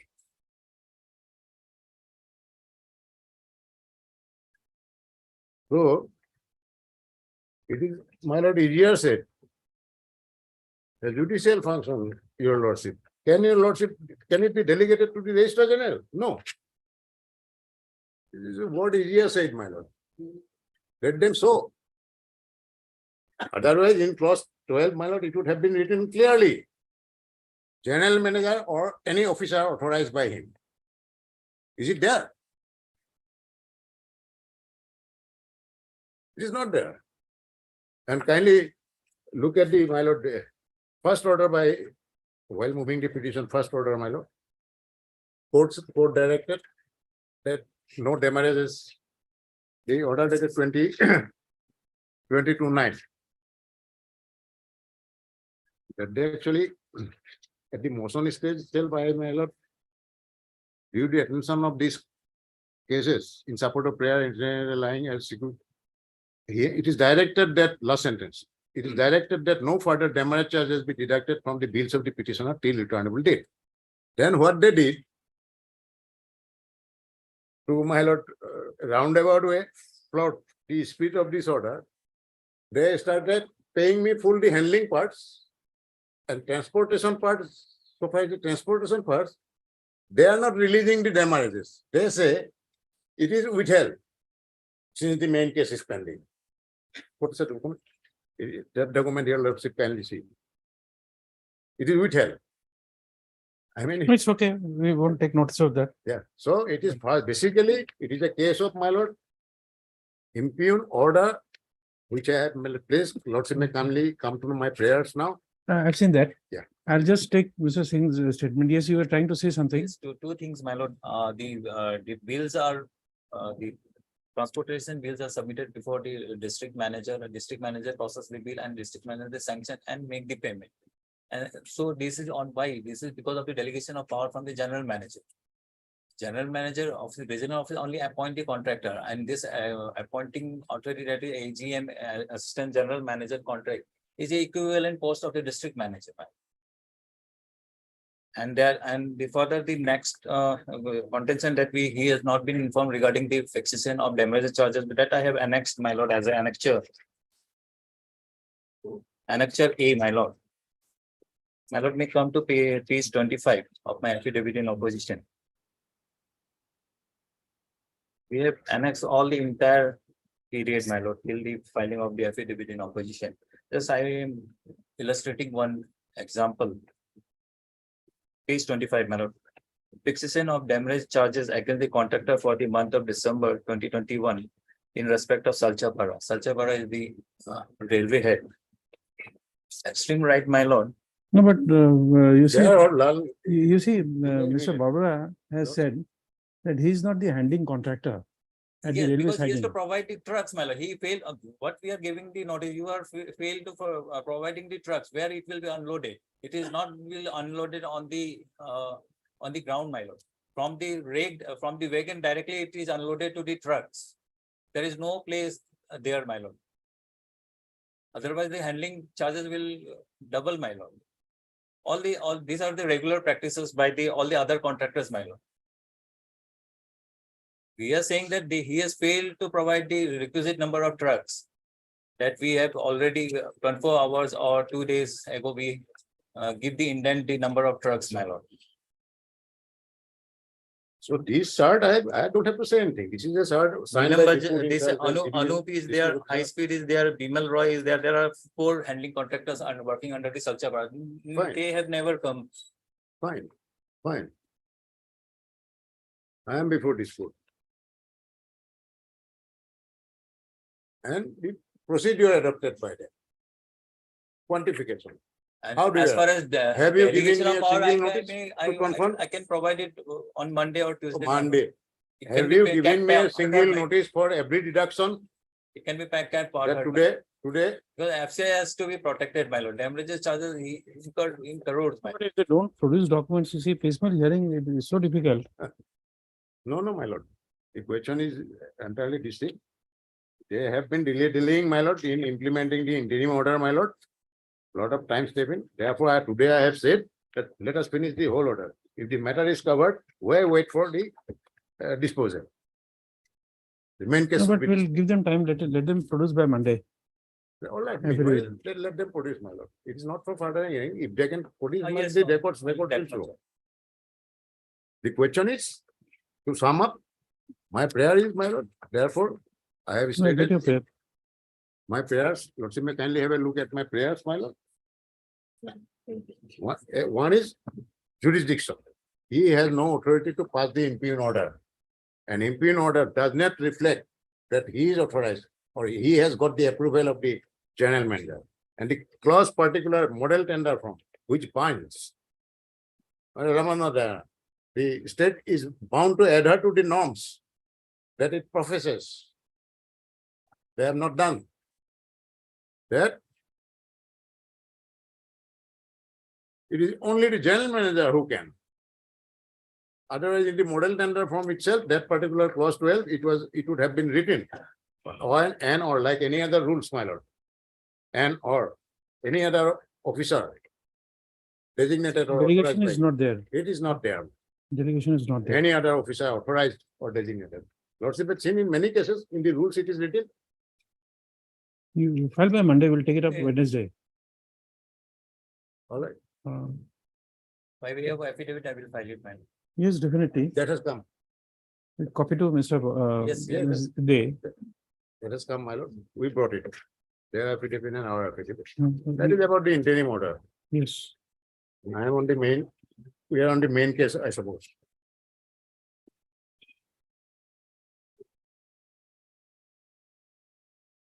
And the notices that they are talking you, every notice, at times, twice, three notices they have referred to, all three, we have also replied. So I am not troubling your lordship with these notices, they are notices and my replies. How do you compute? How do you quantify? And what about natural justice? Unilaterally behind my back, you calculate something? So that question of natural justice is also there, delegation or no delegation.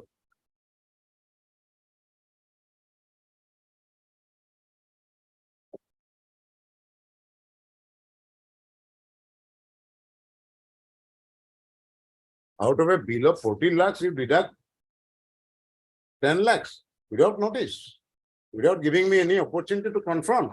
And what procedure you have followed? Mr. BK, AC Barbaral, I'm a senior counsel, assisted by Mr. Day, counsel for the petitioner. And Mr. BK Singh, counsel for the respondents. First one, at the end of the argument, run counsel for the respondents submit that he may be permitted to bring additional documents on record by an affidavit. Prayer is reluctantly allowed.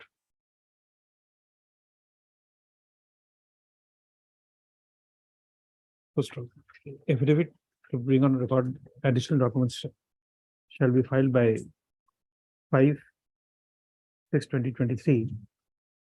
List, With advance copy being given. to me. definitely, without otherwise they can't file it. Got it. List of, 7/6/2023. My lord, on All right. on sixth, my lord. No, Yeah. 7th, 6 I have parted matters. Lordship. My lord, on ninth, my lord. Acha, your difficulty. Okay, 9th then, Same matter in house. okay. Ready of them. My lord, night is my lord, first He will not be there, he says. night. 7th he will not be there, so 9th, 8 is a Friday, Seven and Thursday. 8 is 9th, Thursday. 9th. Thursday night, my lord, all right, as the first item. I'm not Part- saying first item, Part, I'm not part- saying first item, you can just, part. we'll take it up, don't worry. Yep. Okay, I've heard in part, I will not waste that time. But in my list, I am not making anything first at top of the list. Right. Item number 12.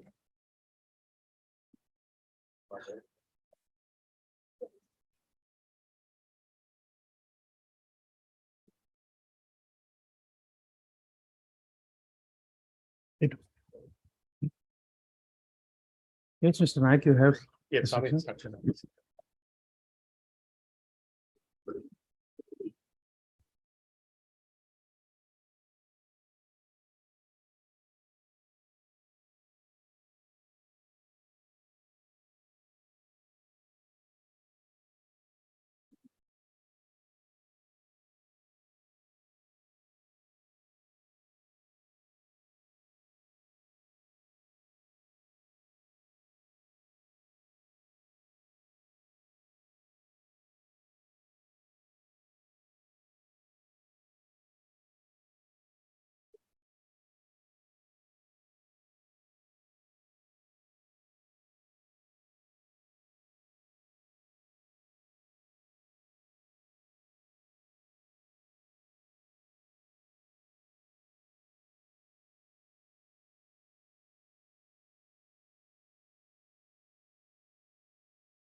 EC one, environment clearance one. Give a copy to.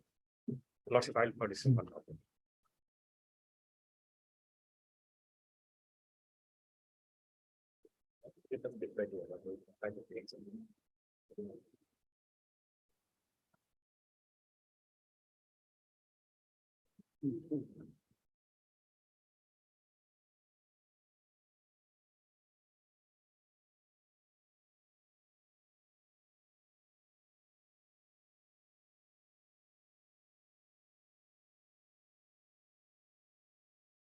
Lordship, in case number 3042, Lordship. Last page, Lordship, that is the approval given by the British authority, Lordship. Now it is, they are waiting for environment clearance, Lordship. In fact, meaning thereby they have not taken any position. That is not been Yes, that operated. is not there, Lordship. No agreement No has been done operating. yet. That is clear.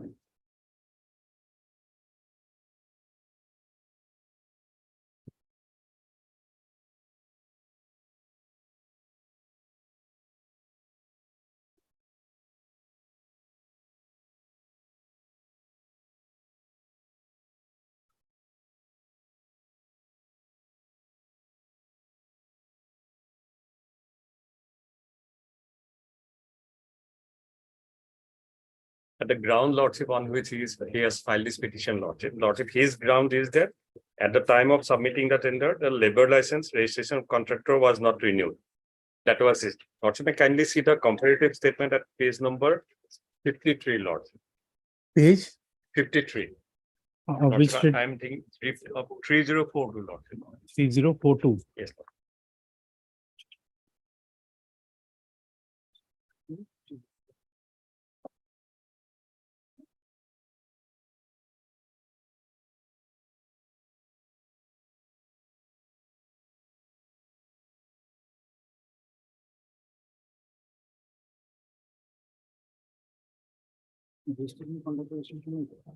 Yes, page number Page 53, Lord. 53. Lordship, this is the comparative statement for Gorumarasor Part 2 Mahal, Lordship. Yes, Lordship, kindly see the third line, not in the table, Lordship. First row, second row, third row. Above the table, Lordship. Reserve price, Lordship, may kindly see 22 lakhs 86,000. yes, Lordship, petitioner who has been placed at serial number 8. 8 means he is at the top, but his serial number is 8. Lordship, he has quoted a price of 2 crore 86 lakhs, Lordship. It is much above the reserve price, Lordship. First thing, Lordship, he will never be able to extract that much of minerals, Lordship, from that area, Lordship. That is a different issue, Lordship. Lordship, may kindly see in that row, Lordship, serial number 8, first row, Lordship. Registration of contractor, registration contractor. Lordship, may kindly see that document is not there. 1, 2, 3, 4, 5, 6, 7, 8 column, Lordship. For the remaining, yes, is there. In his case, it is not there. Lordship, may also see the third column from right, Lordship. Experience certificate. It is not there, Lordship. And that is why in the remark column, Lordship, document shortfall.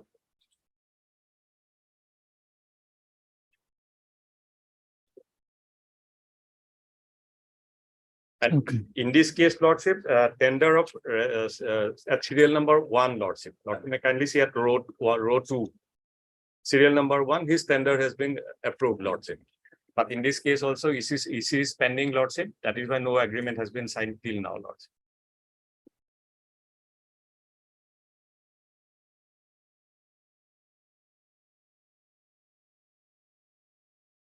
This, My I'll answer, madam. Your lordship kindly see. Here, first, your lordship kindly item number 12 first here taken. Item number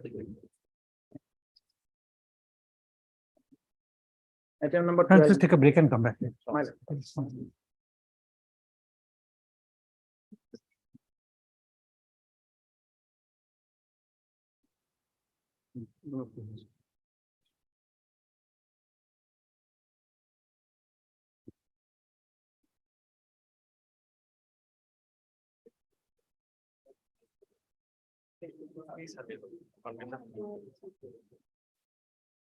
So let them clarify on that point, my lord, because I have annexed the labor license, my lord.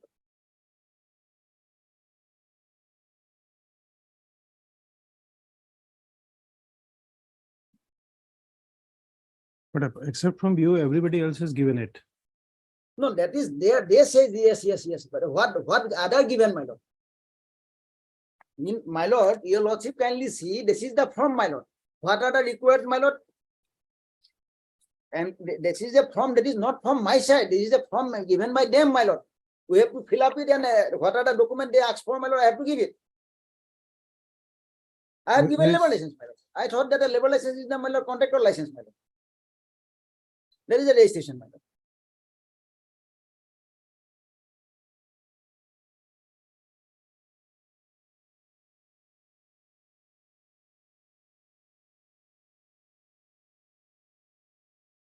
If it is mentioned that you have to give a contractor license in the enclosure, my lord, your lordship kindly see.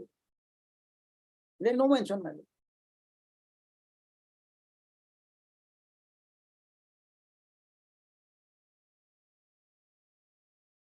Okay.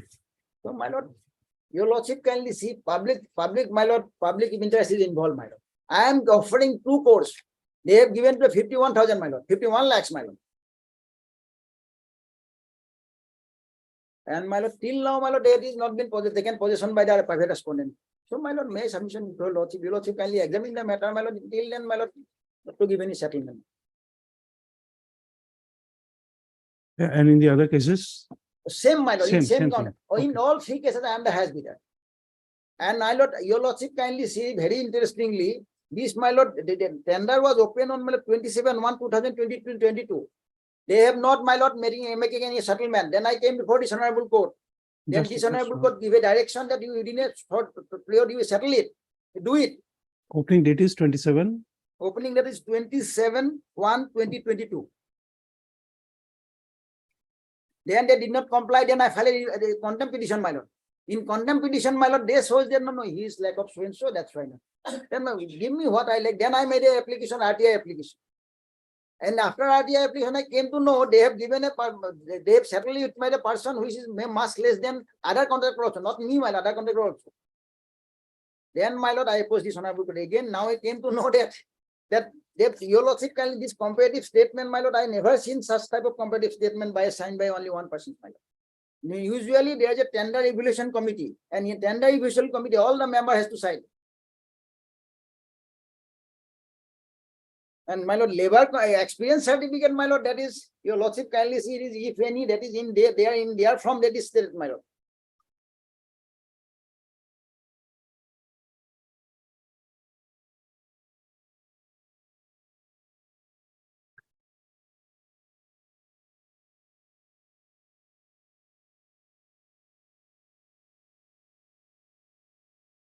If financial.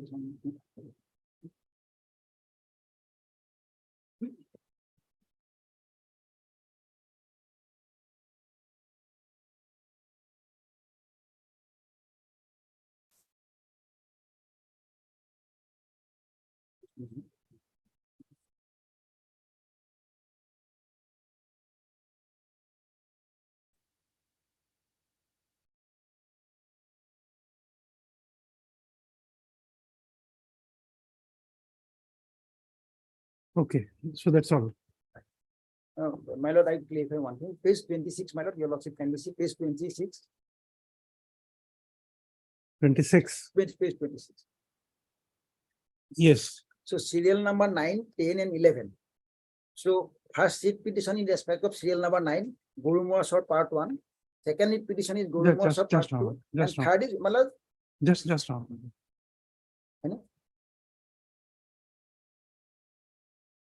so I am interested for these 3 only. First is serial number 10. And first is, my lord, Gurumora Short Part 1. Gurumora Short Part 1 is, my lord, serial number 9. Serial number 9. And second is, my lord, 30. 3042. 3042, my lord, that is Gurumora Short Part 2. That is serial pen number. Yes, And third one, the petition, that is my lord 3044, that is my lord Simulutapa.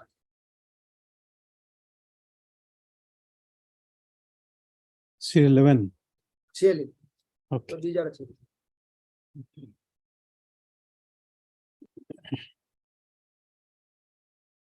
Yes, Mr. Nayak.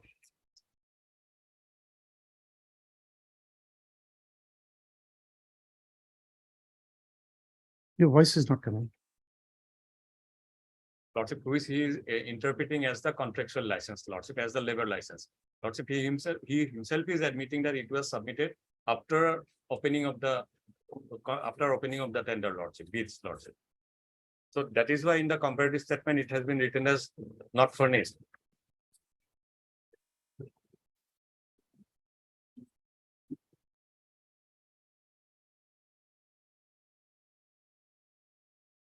Documents are all, Lordship.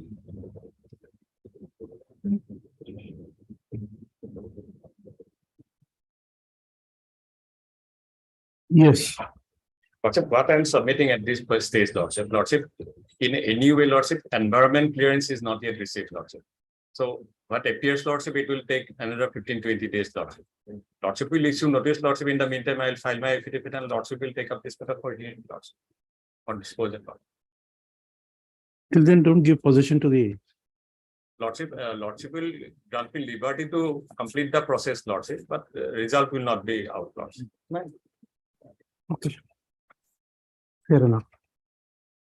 Mr. T.J. Mahathal, Senior Counsel, assisted by Mr. N.S. Alam, Counsel for the petitioner,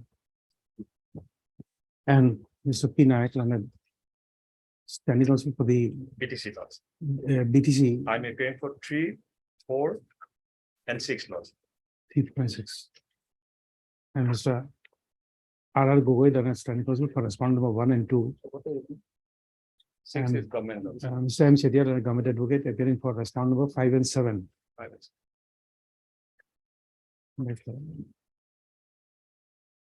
We should notice a motion returnable on Mr. Nayak, when 3 weeks, Lordship. you give a date, we'll fix it on the day. Calendar.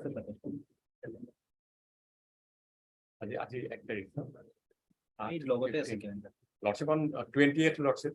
It will be Tuesday, Lordship. No, we can make it 19th then. 19, 19 is Monday, Lordship. Huh. Lordship.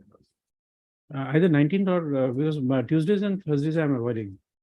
If not 19th, you have difficulty 21. Lordship on 21, Lordship. Okay, 21, 6/20/23. Requested extra copies of the retribution be served on the State and Department of Council in course of the day. Next paragraph.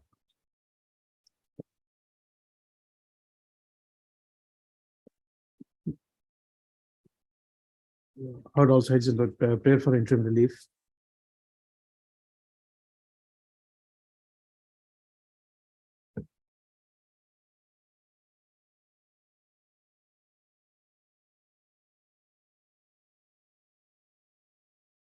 On a consideration of the projection that the petitioner had quoted the highest amount of revenue for the matter in question.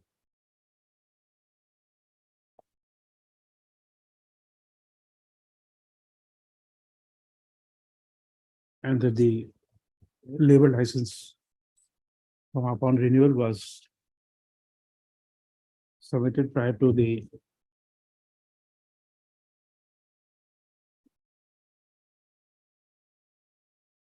Prior to the giving approval, madam. prior to the Giving approval, madam.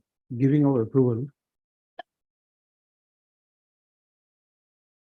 Prior to the giving of approval of the comparative statement. As a giving of approval of the Page 54. of the comparative statement.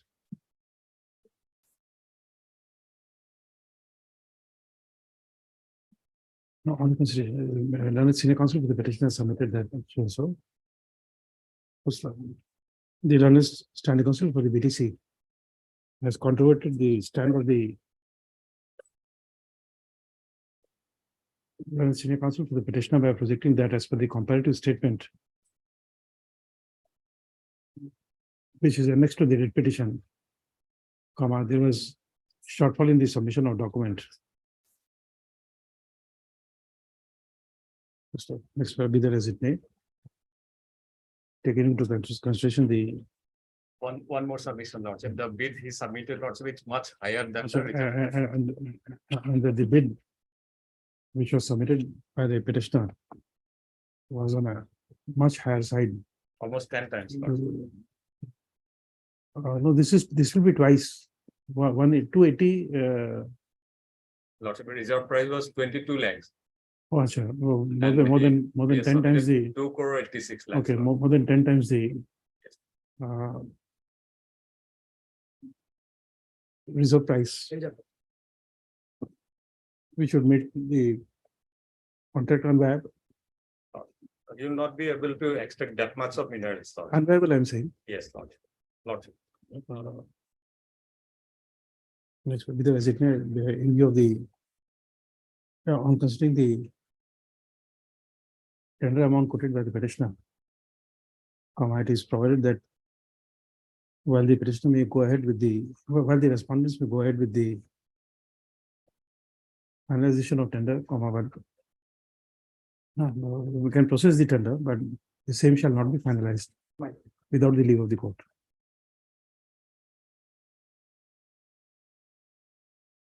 List 121. 6/2023. Lordship. The petitioner shall produce a certified copy of the order before the Consult DFO, Lordship. the DFO concerned. To bring the order to the notice of the said authority. So for his matter, private respondent is going to respond by it, my lord, it takes step. by Oh, they are private respondents also, which are Respond by private it. respondents. In all cases, they respond by it. Respond by 8. Eight. Okay. They are different, but respond by it. Okay. Steps within 2 days for service of notice on respond by 8. By registered post with the. My lord. Okay. Obliged. Your, what you call, Instruction. instructions they are returning. My lord.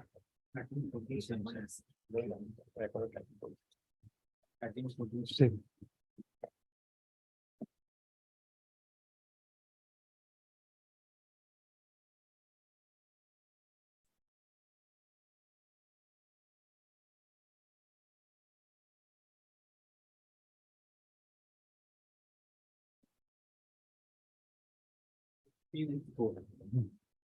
Item 3.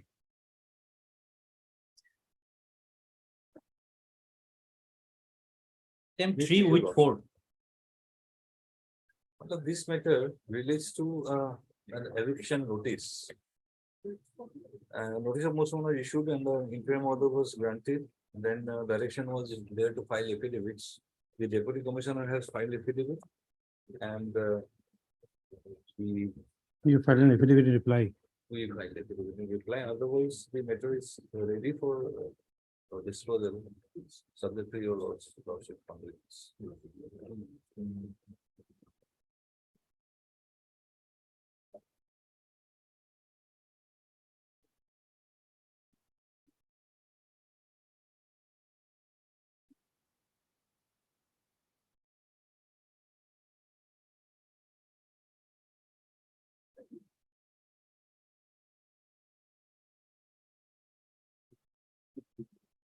Given an opportunity, I'd like to, argue the matter on some other day.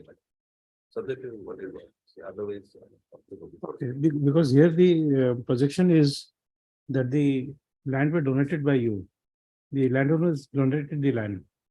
And so 86 the names were deleted, Yes. making it government land.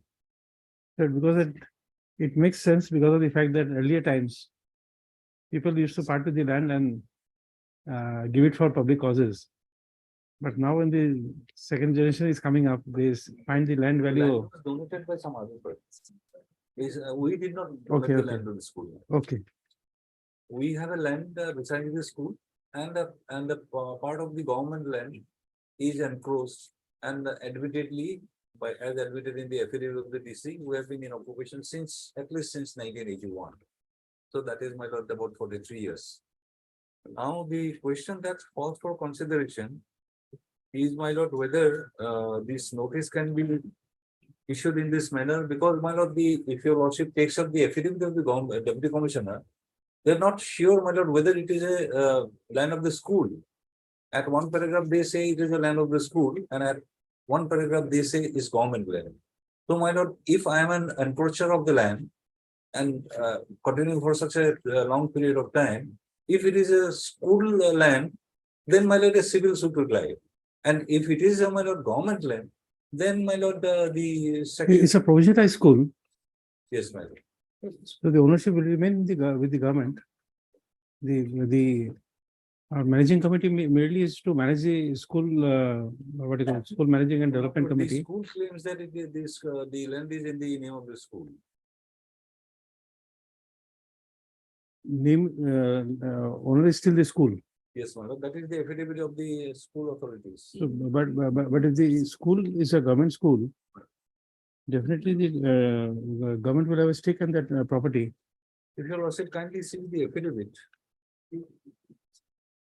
In fact, my lord, in the order impugned in the reputation itself, if your lordship No, kindly. there is no comes- dispute at serial page 64. I have seen that. There is a certificate saying that it is in the name of the school. My lord. Handwriting I can't read, but page 64, I think page 64. I mean, what I'm on is that there is already my lord, a division bench decision in respect of similar type of matter. Okay. And the division bench has held, my lord, although the challenge was to the Rule 18 of the, my lord, under the Assam Land and Revenue Regulation. That was negated. No, my lord, in fact, that was not decided. Whether that is valid or not, that has not been decided, that was not placed. Eventually, it is said that before the eviction notice is issued, But few days back, somebody made a mention that insofar as 18(1) is concerned, for that notice is not required. In 18(2), there is a decision that notice would be required. Or something like that. now what this decision says, my lord, Okay. is that then division bench decision, my lord, it says that before you issue a notice, there should be impartial adjudication of the matter, and the matter was remanded back to the, my lord, deputy Okay. commissioner. May I please that decision, my lord? That then your lordship need not go all the aspects of the matter, my lord. This is Dhansiri Petrochem and Tea Limited, 2018 volume 2 GLT 814. Where it was a case, my lord, the tea garden had a large plot of land, and they were also occupying a plot of government land for more than 100 years. And there was an eviction notice that was challenged. And eventually, my lord, this honorable court held that this also 100 years is a very long period of time. In this case, my lord, admittedly 43 years as of today. Okay. 2018 volume 2018 volume 2, 2 page, sorry, GLT page GLT page 814. 814.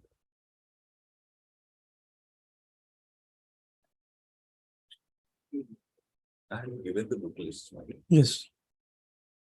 Your lordship, the facts are in paragraph 2. And the observations made are in paragraph 6 and 7. May I read it, my lord, paragraph 2 first, so that, my lord, it can identify with my case. Yes.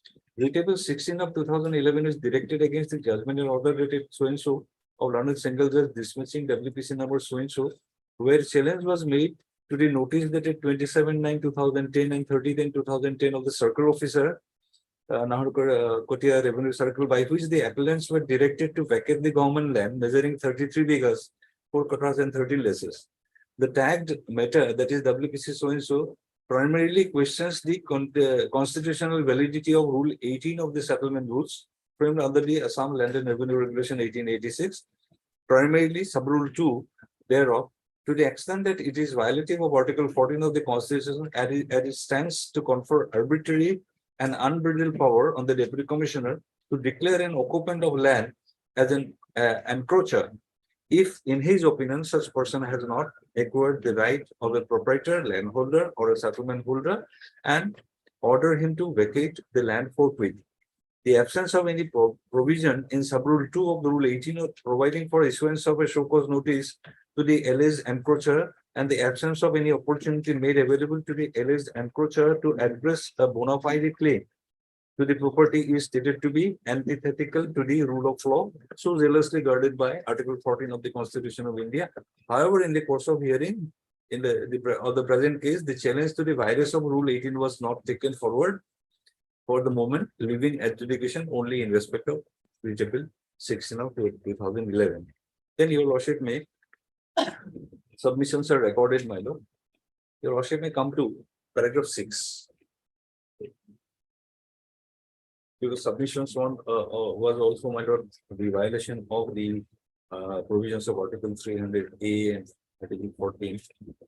Then in paragraph 6, my lord, whether the appellants are legitimately entitled to make a claim requiring an impartial adjudication prior to any recourse being taken by respondent authorities for eviction from the land is the primary issue to be answered in the peculiar facts and circumstances of the present case.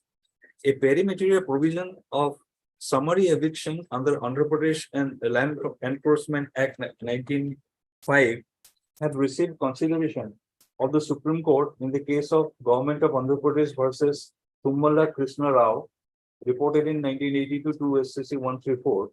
In the said case, the Supreme Court observed that although what is relevant for deciding on the question of resorting to summary remedy is more on the nature of the property on which the enforcement is alleged to have been committed. However, duration of occupation is also relevant in the sense that a person who is in occupation of a property openly for an appreciable length of time can be taken prima facie to have acquired a bona fide claim to the property, requiring an impartial adjudication according to the established procedure of law. In the instant case, notwithstanding the nature of the property on which the enforcement is alleged, the appellant has been in occupation for more than 100 years. It is for this reason alone that, having regard to the decision in Tummala Krishna Rao, the appellants can make a legitimate claim over the land in question, requiring an impartial adjudication on the matter by following the due process of law. Having taken the aforesaid view, we demand the matter to the Deputy Commissioner Dibrugarh for fresh consideration and adjudication of the claim of the appellants over the land in question by issuing fresh notice and affording opportunity of hearing to the appellant before taking a final decision on the matter.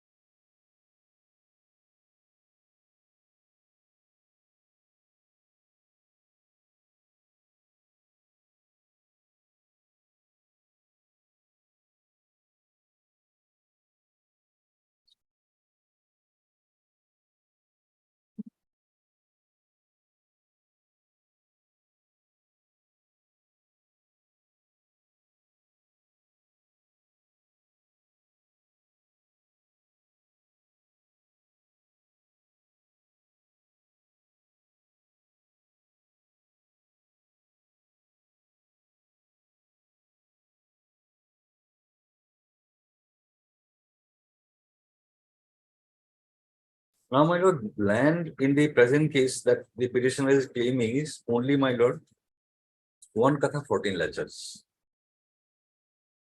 In fact, he was in occupation of 1 bigha, 1 katha and 14 lectures. And on the assurance of the, my lord, the revenue authorities, he had already vacated the 1 katha, 1 bigha.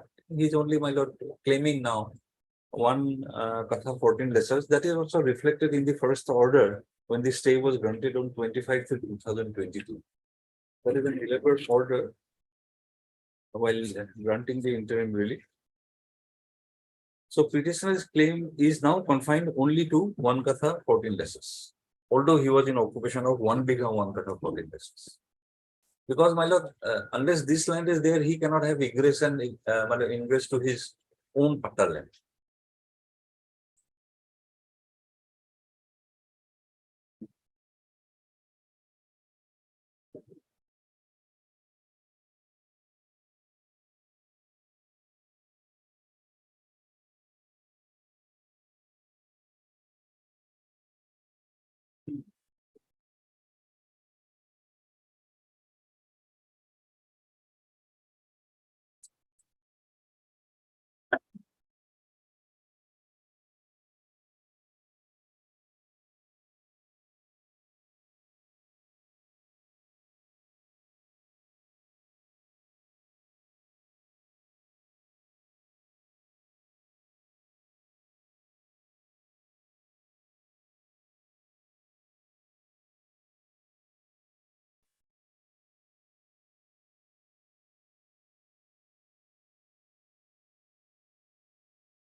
But there are difference.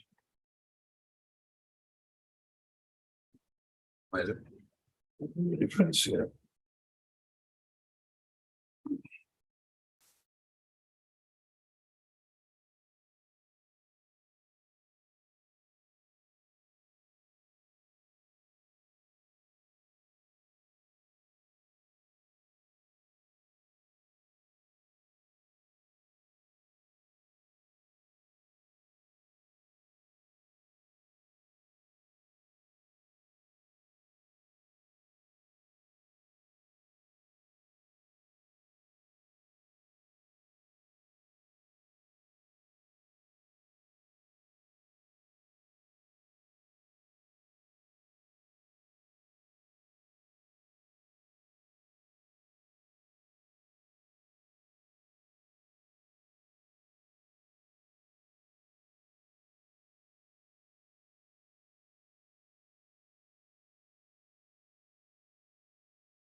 The judgment on my lord, 18 to your worship was just talking about perhaps whether I have missed that judgment, whether it's a single bench judgment or the single bench. No, somebody was making a mention, I don't remember. This is that Andhra Pradesh Act of 1905. My lord. The division bench writes that it's a parameteria. It's not parameteria. A division bench said, my lord, this perimetry. But look at this, that's why I'm showing it to you.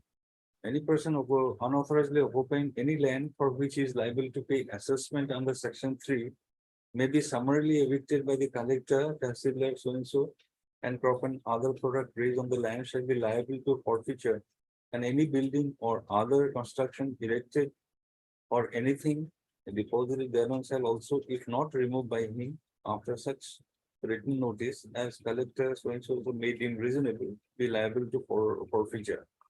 Forfeiture under this section shall be adjudicated by the collector, Adjudicated, then my lord, yes, adjudicated. then Then mode of eviction, and eviction under section shall be made in the following manner, namely by serving a notice in the manner provided in section 7 on the person reputed to be in occupation of the agent requiring him within such time as the collector, tehsildar or the deputy tehsildar may deem reasonable after receipt of the said notice to vacate the land, and if such notice is not obeyed by removing the deputation. This, my lord, no, but there's something I want you to read now. After that. deputing subordinate to remove any person who may refuse to vacate the same. And if the officer removing such person shall be registered by obstructed by any person, the collector shall hold a summary inquiry. Summary inquiry, Summary inquiry in the defense. correct? Yes. So summary inquiry, when it comes, Supreme Court, I have read that judgment also. The one referred to, Yes. 1980, that was a 3-judge bench of the Supreme Court. And there it says that it should not be summary. I'll find that for you. So therefore it says, it is not a case of summary when somebody can say, show that he's there for a longer time, then it requires a hearing. That's why the Supreme Court, because of the summary trial word used there, has said so. I get your lordship. Because 18.2 doesn't have that summary trial. That's why I've given that book also, Yes. 18.2, that rules that I've handed it over. It doesn't say about that summary trial. It doesn't say, but the fact remains perhaps my lord, why the revision bench has said that this is perimeter is that. No, I won't say anything, but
Now, my lord, if we go to I'll suppose, show you this.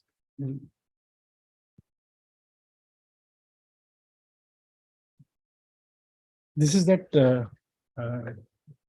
judgment decision referred to here of the Supreme Court. Here, what has happened?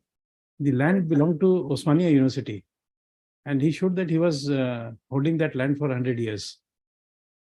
This relevant paragraph have the provisions of 6 and 7 are quoted, but then here the differential facts is where your finger is there. The fact is that the suit filed by the Osmania University was dismissed because of want of limitation.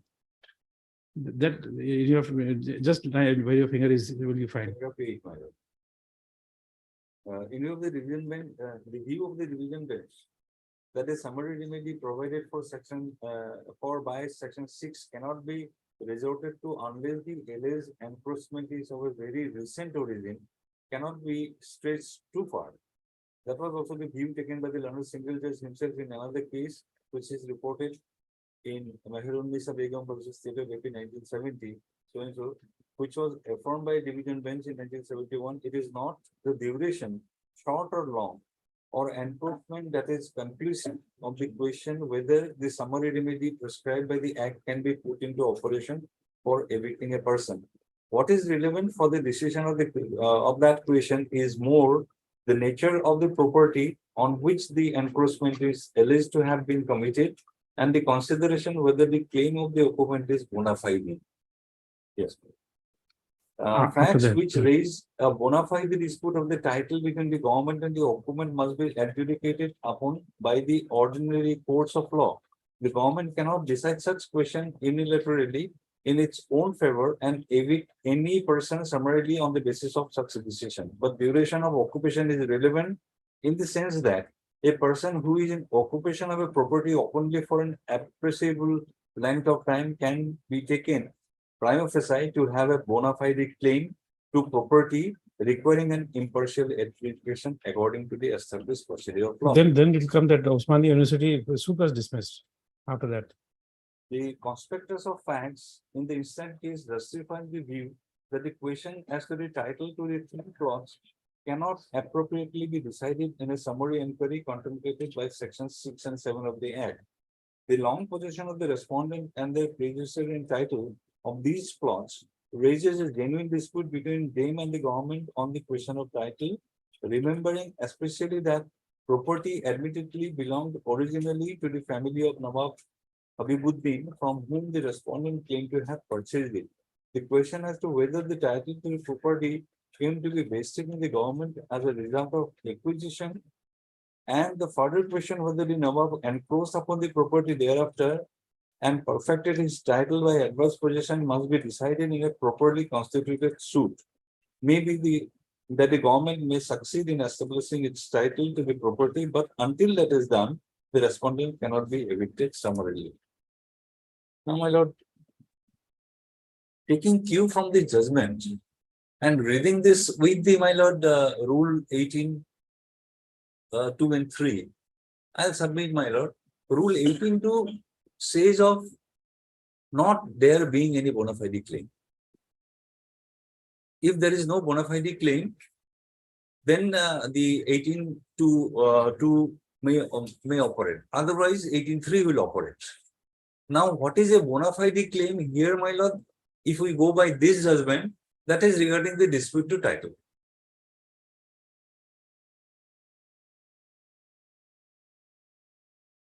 Bona fide claim can be, my lord, prescriptive title under adverse possession. Therefore, 18(2) will not come in my humble submission. If I, my lord, I have understood rule 18(2) and 3 properly. Because the judgment that we have just read, my lord, that bona fide claim has been discussed there, and bona fide claim has been related to the claim of title. But in the instant case, my lord, it is an admitted position that he has been in occupation of the land. Where is that? Land laws. Just give that book back. Yes.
Mr. Chaudhary, I have not been able to reconcile. You see what is happening.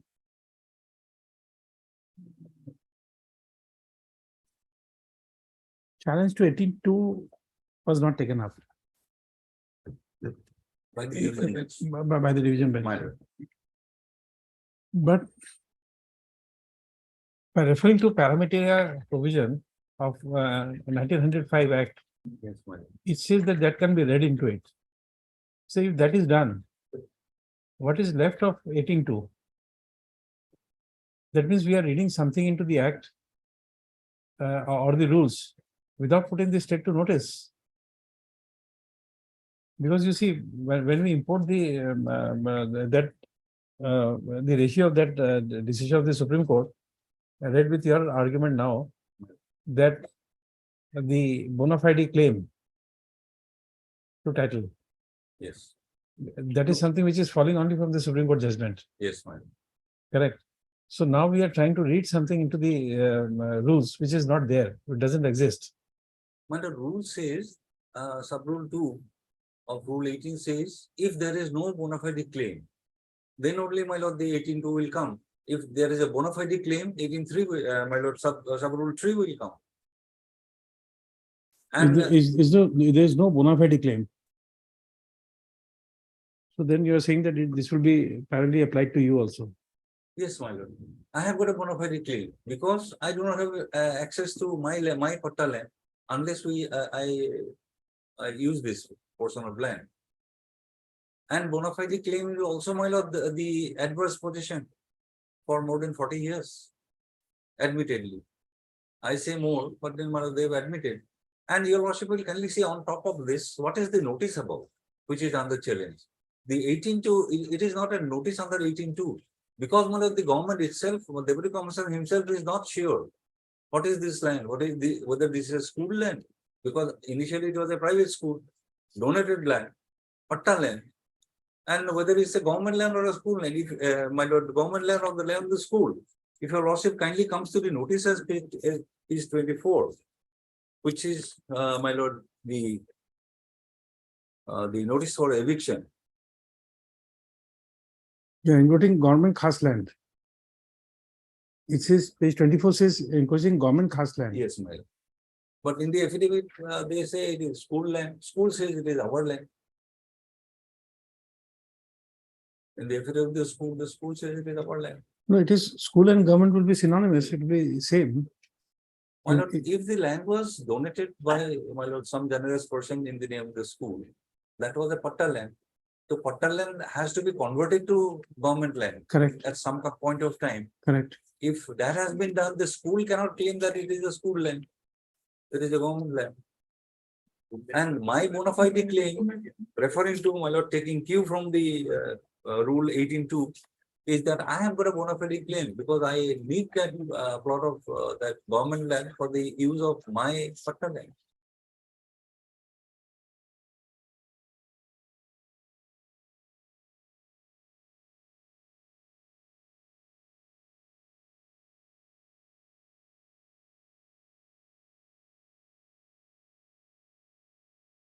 What do you call the Jamabandi is available here? No. Jamabandi has been given by the, my lord, Deputy Commissioner in respect of the, my lord, land in the name of the petitioner, patta land in the name of the petitioner. So that school land That has not been given. has not been given.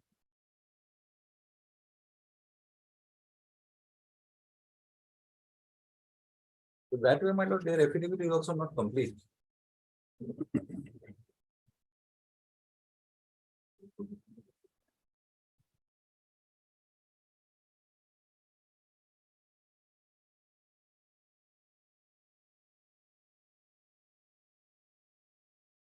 Yes, Mr. Islam, what do you have to say?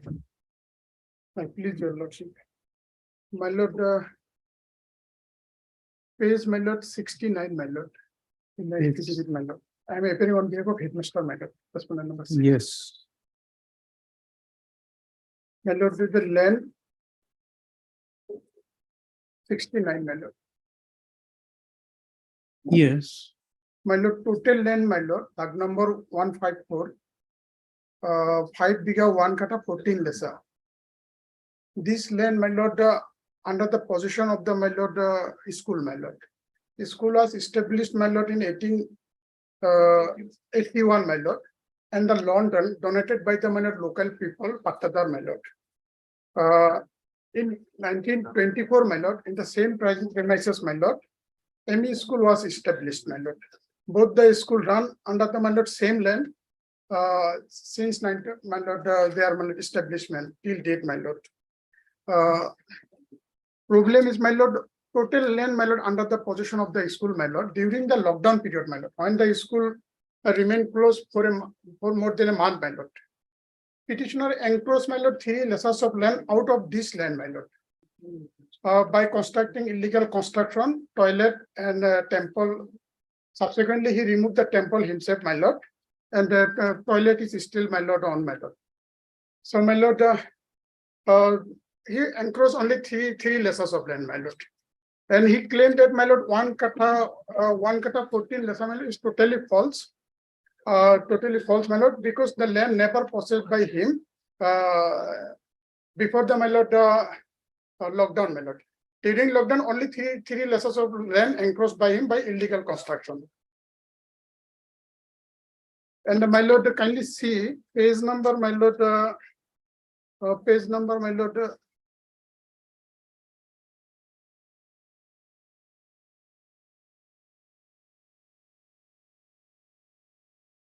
Page number, my lord, 44. In the affidavit, my lord, filed by the my lord deputy commissioner.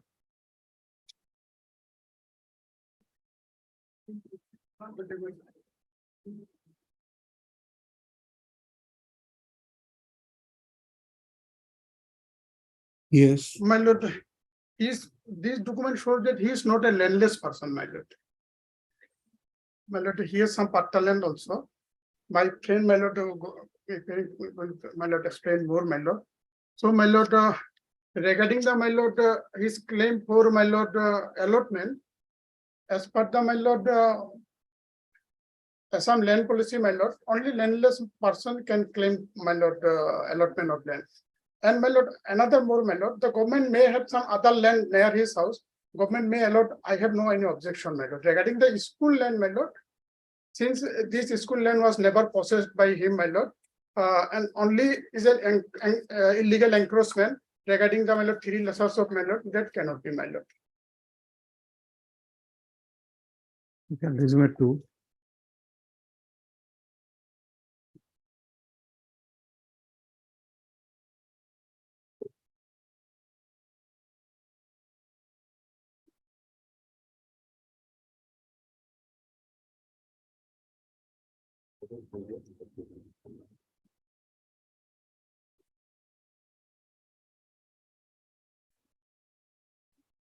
This annexure A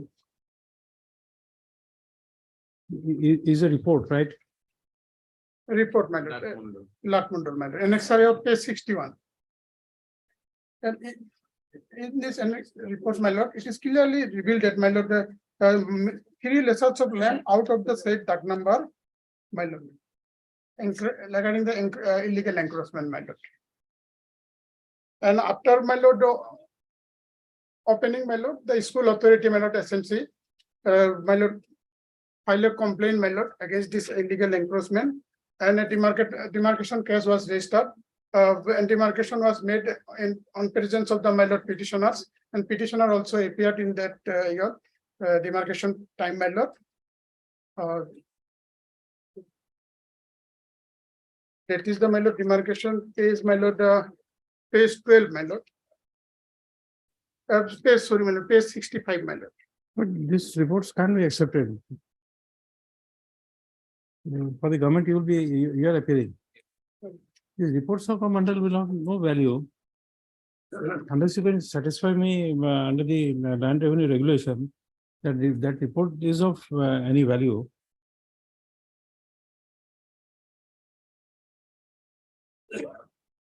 Mandal reports in the morning is different, in the afternoon is different, and in night, evening time it is different. I will try to satisfy on the second. Okay. So this privacy, I'm not satisfied with that report. The reason is also, I'll tell you, because so that you can be prepared on that. Number one, the statement is being made that the land was a patta land and people donated by signing on a chitta. Correct. So there you are hit by section 17 of the Registration Act. That is one. But then you have to demonstrate that the land value was less than 100. That is one part. Second part is that the signatures were made in the chitta. Why somebody will not produce the chitta? Like a deputy commissioner not producing a chitta? Why rely on a report rather than producing the document itself? But that is hit by section 92 of the Evidence Act. Something which is covered by a document. For that, oral evidence can't be taken. Report is merely Report is sufficient. report is merely a Chitta is sufficient to establish that. No, chitta is again a different proposition. There, if you can show that it's a government land, then chitta I can accept. But if the school says that it's a school land,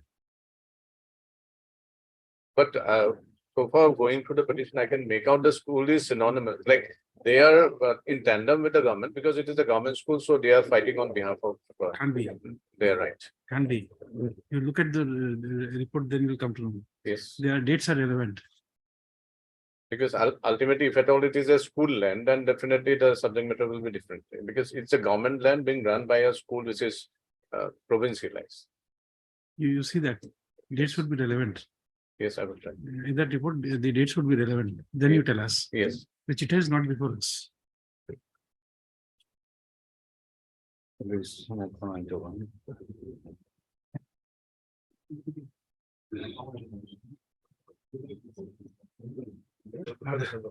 I had come because your lordship wanted. No, I just, Maybe. any clarification, because otherwise I don't want you to be. I category stated it comes under section 5. Yes. This is the case. I'll try to dictate the order completely today. Today only they may not take any. But today might be since that's the But I'll try to problem. put an order. Problem is told. Yes. May I please, your lord. My lord, both the schools are provincialist mass earlier, my lord. And my lord, once the school provincialist, my lord, the land under the school, my lord, automatically become a government land, my lord. It's no doubt, my lord. And page 69, my lord, is a my lord, Sita copy, online print, my lord. Okay. School was Uh, provincialized when? When did you say it was provincialized? Provincialist, my lord, exact date, my lord, the present headmaster has no knowledge about it, but it's much earlier, my lord. Okay.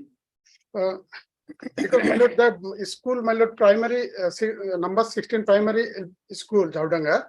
My lord is a my lord, one of the my lord oldest school of the my lord, the then Gwalpara district, my lord. Okay. And then my lord in 1924, my lord, ME school started, my lord, ME Madrasa. And then both the school runs from there since their establishment and till date, my lord. And at present, my lord, about more than 700 students, my lord, enrolled, my lord. My lord, Titakubi reveals that, my lord, the land, my lord, 5 bigger 1 kata 14 lessa, possessed by the school, my lord. Owned and possessed by the school. So, my lord, and the land, my lord, is still under the possession of the my lord school, my lord. Only, my lord, during lockdown, my lord, as I have already submitted, my lord, the petitioners encroached, my lord, 3 lesser land only by constructing some illegal construction. One, my lord, toilet, and another, my lord, temple. Subsequently, he removed the temple, my lord, himself, my lord. And toilet is still there, my lord. And his pakka ghor, my lord, 1.5 feet, my lord, extended, my lord. During the my lord, in the my lord, illegally encroached area, my lord. What has happened? My lord, one toilet, and he has constructed a house. Only, my lord, 1.5 feet, my lord, is a my lord corner of the my lord house, my lord, is my lord available in the my lord encroached land. My lord. These three lesser land, my lord.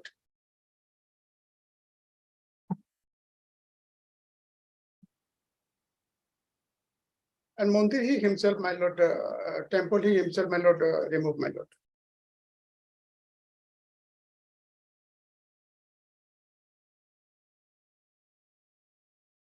Yes. Regarding the my lord wall, that they have brought in record on by their affidavit in reply, my lord.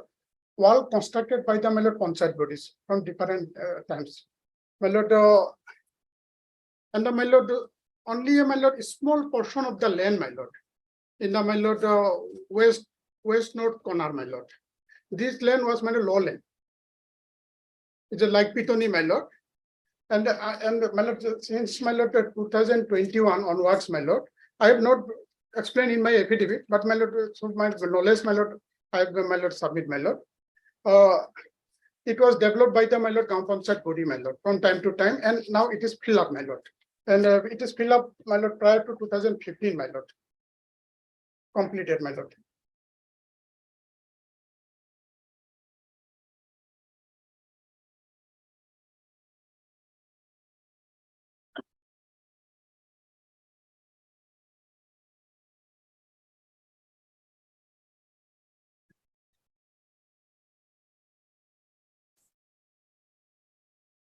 This is my humble submission, my lord. And the my lord, once the school is a provincialist school.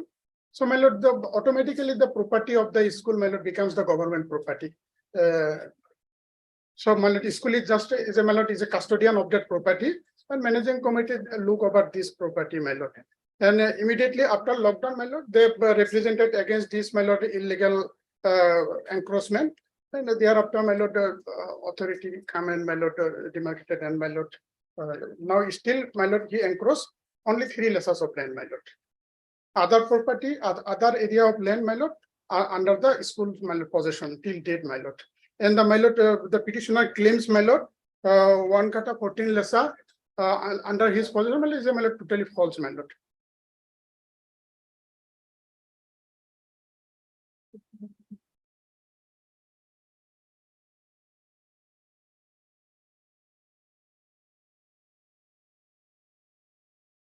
Bless you, Lord.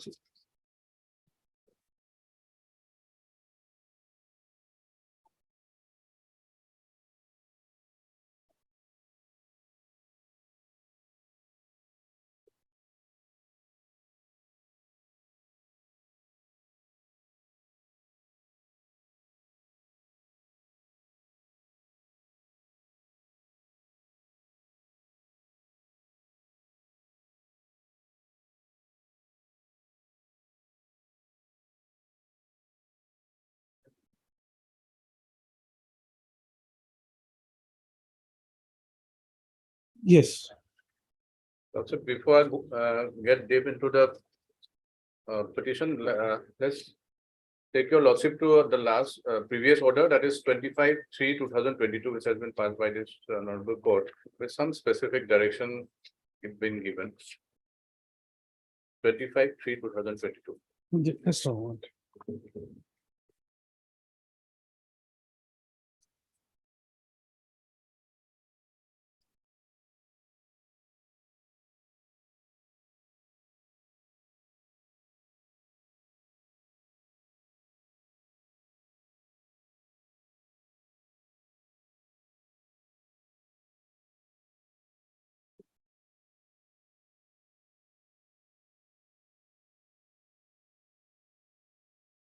Pardon me, please repeat again.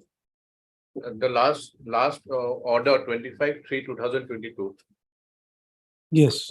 passed by the single yes. And in fact, here after deliberating into the subject matter and the contentions of both the parties, in fact, specific direction has been given to the government to, may I read that relevant portion? Considering the above, on the next date, fixed additional deputy commissioner South Salmara Hadsing Mari Revenue, the circle officer Mankasa Revenue Circle, respondent as well as the assistant settlement officer Mankasa Revenue Circle, respondent number 5 are directed to place the relevant information relating to the issuance of the impugned eviction notice dated 24/3/2022 to the petitioner by the respondent 5. Thereafter, on the said date, those 3 officials noted above shall clarify as to when the state government government khas land measuring so and 5 bigha so and so covered by the revenue number was allotted to the Jaudanga ME Madrasa. In response to this, we have filed that detailed affidavit, which is before your lordship.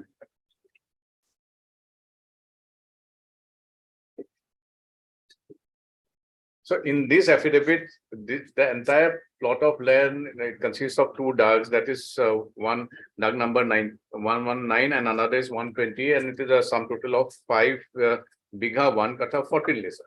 So here, and on the basis of the report submitted by the circle officer, Mankasa Revenue Circle, it is seen that in the year 1881, this LP school has been set up.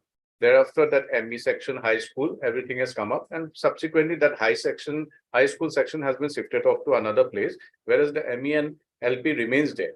And they are a provincialized school, they are a government school. Hence the petitioner says that he is being in continuous possession of this plot of land. And to that effect, to find out what the exact picture is, a report has been sought for, and the Lat Mandal has made a survey about the report, given a report, even though Lordship has was not willing to take note of that report. But still then, my thing is that petitioner his 2 prayers are that they are in continuous possession over that plot of land for continuous more than 40 years, minimum of 14 years, which seems to be more as part of his contention. That apart, they claim that they have made an application before the concerned deputy commissioner. for allotment. The report is at page 40, right? If, Oh, no, sorry, the report is at page 37. I don't have the continuous basis. Oh, acha, page 7 of the Yes, affidavit. yes, page 7. there This no is the, okay. This is the Assamese version, even though it is not readable here. But It's okay, I can understand that.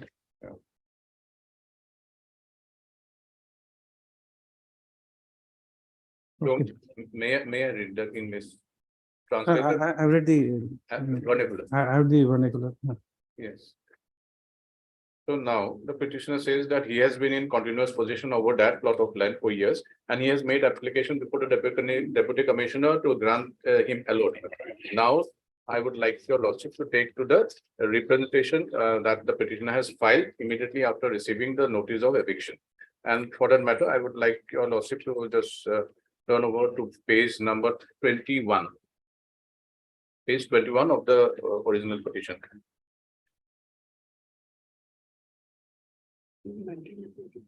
Page 21, that is the original. Just a moment. Yes.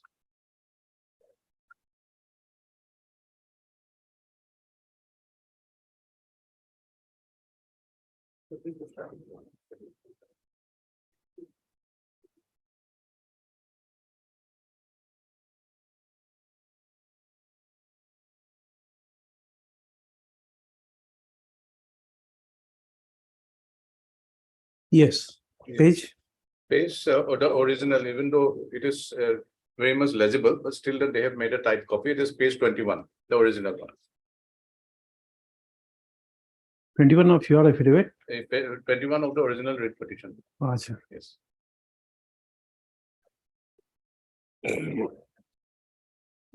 Yes, This is the representation that they have filed. Yeah. Prayer for allotment of land and recall your letter dated 3/3/2022. So may I read the entire thing? With due respect, I beg to state that the aforesaid letter in reference is received by me today on so and so when the assistant settlement officer Man Kachar. Kachar Revenue Circle has been directed to initiate eviction case against me, and I have been directed to immediately remove removal of encroachment of the scheduled land specified therein covered by dock number 154 and 119 situated at Revenue Village, Jaudanga, Part 3. The brief fact leading to my grievance is that my father late so and so was a patadar of a residential land measuring 3 katha 6 lesser.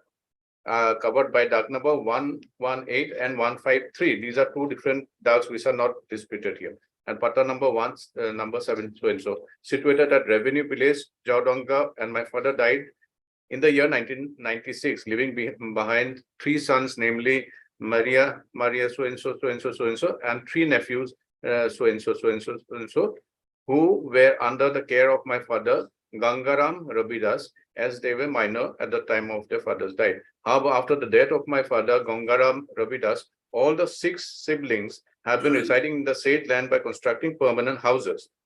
That adjacent, here comes the case where the petitioner claims to be in possession. That adjacent to the aforesaid land, there is a khas land for an area of 1 bigha, 1 katha, 14 lesser, covered by dock number 119. This is the dock.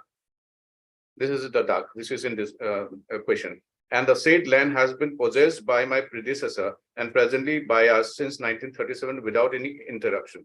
Out of the said 1 bigha, 1 katha, 14 lesser land, 1 katha, 14 lesser has been occupying by constructing residential house along with the aforesaid pata land, and the remaining khas land has been occupied by way of cultivation.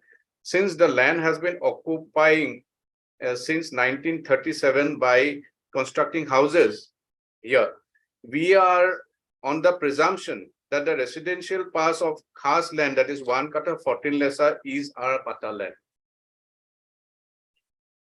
However, the revenue officials sometime in 7-8 months back visited the area and asked me verbally to vacate the khas land of 1 bigha cultivated land comprising 1 temple and assured me that the area of 1 katha 14 lesser, which is a residential part, would be allotted in my favor. So this is a verbal assurance being given. I don't know how true that is.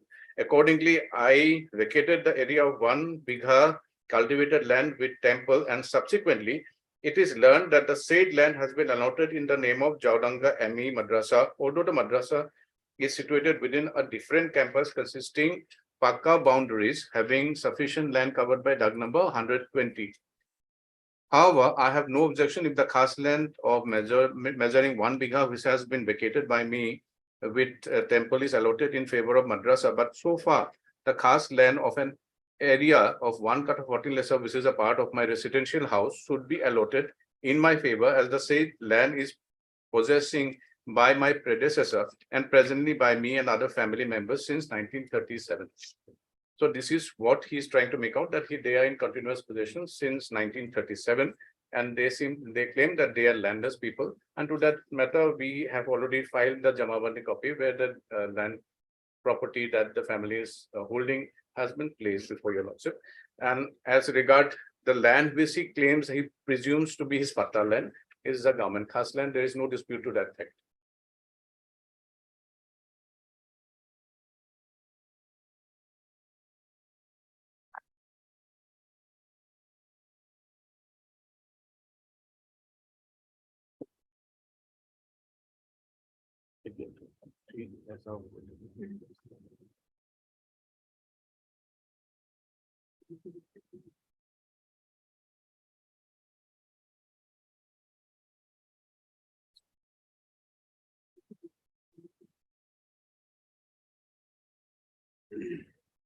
And as per the present land policy and also the previous land policy of 1989, allotment of land, these restrictions are there whenever indigenous family who has been in possession.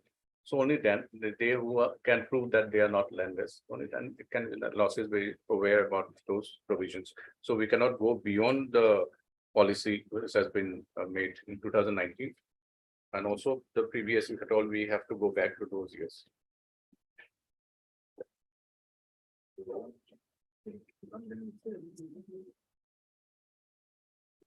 Well, what is that compilation, that book?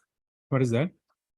This is the this is a compilation of the land policies of 1989 and the 2019. The recent land policy is also included. Would your lordship like to have a? Just like names. Yes.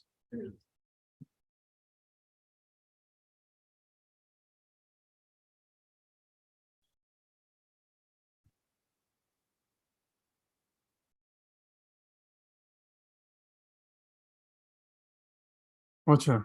So Adam's book. Yes, I have this. I have a copy of this.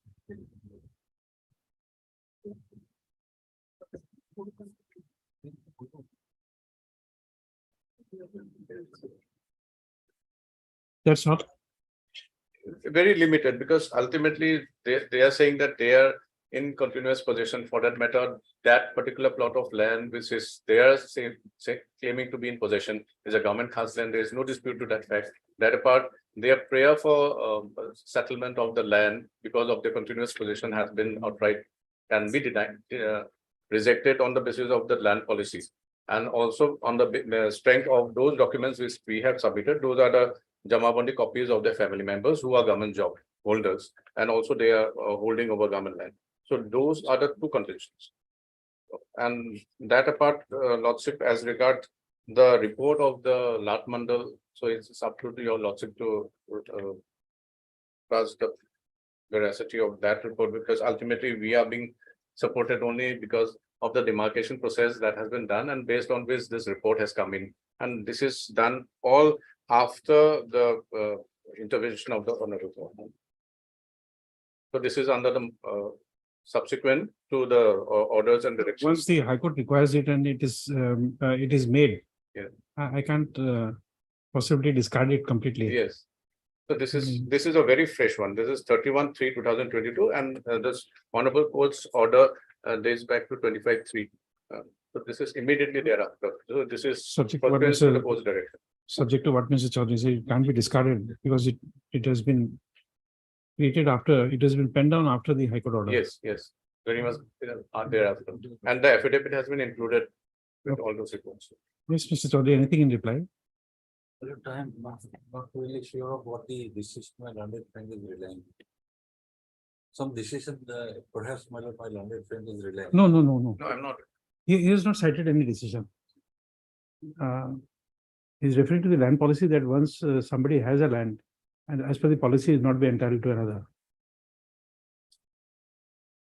Now, my lord, my short reply will be that from the affidavit of the government itself, my lord, they are not very clear about their stand. Firstly, my lord, in this application that the petitioner has filed, just now my learned friend has read, I have stated that the school land has been there with a boundary wall. So that I have stated in the writ petition also. And the school in the affidavit does not say anything about that, my lord, boundary line. I mean, the boundary wall. But if a boundary wall exists, then occupying 3 acres of land from the school is not possible. That is one. And secondly, the government affidavit, they appear to have said contradictory things. If your lordship takes up their affidavit, firstly, my lord, the affidavit in opposition of in my writ petition, my lord, I have clearly stated, besides the application that I have submitted before the authorities, in para 5, my lord, I have clearly stated that the school has a boundary wall.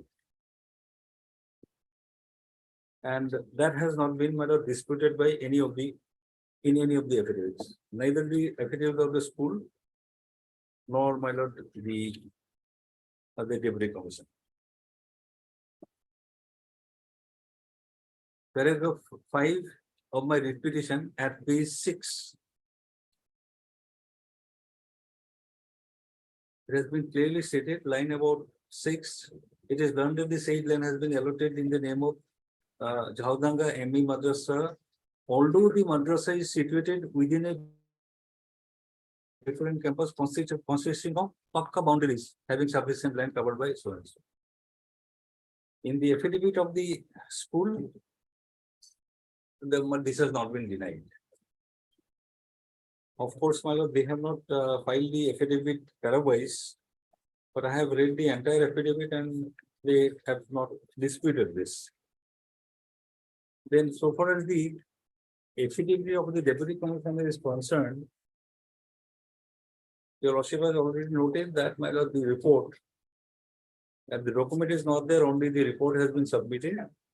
If your lordship comes to the affidavit of the Deputy Commissioner, dates will be very relevant, my lord. Paragraph 4 of the affidavit has your lordship got it, my lord. Paragraph 4. Of the affidavit of the government. Yes, my lord. Running to 32. Interest is 2. Yes. Paragraph 4 I am reading. That with regard to statements made in paragraph 3, the deponent reiterates that this statement is false. Originally, Doug number 119, area of 4 katha 12 acres, and Doug number 120, area of 4 bigger 2 katha of Jhaudanga Poultry Village were patta land, and there were 18 numbers of pattadars. As per the land records, it is seen that on 3/7/1986, that is important, this patta land comprising a total area of 5 biga 1 katha 14 acres land of Doug number 119 and 120 taken together were donated to the school by the pattadars. So this has happened only in 1986. Then hence the land was converted to government land in the name of Jhaudanga Primary School. Well, it does not say when it was converted to government land. The date has not been mentioned and the document has not been produced.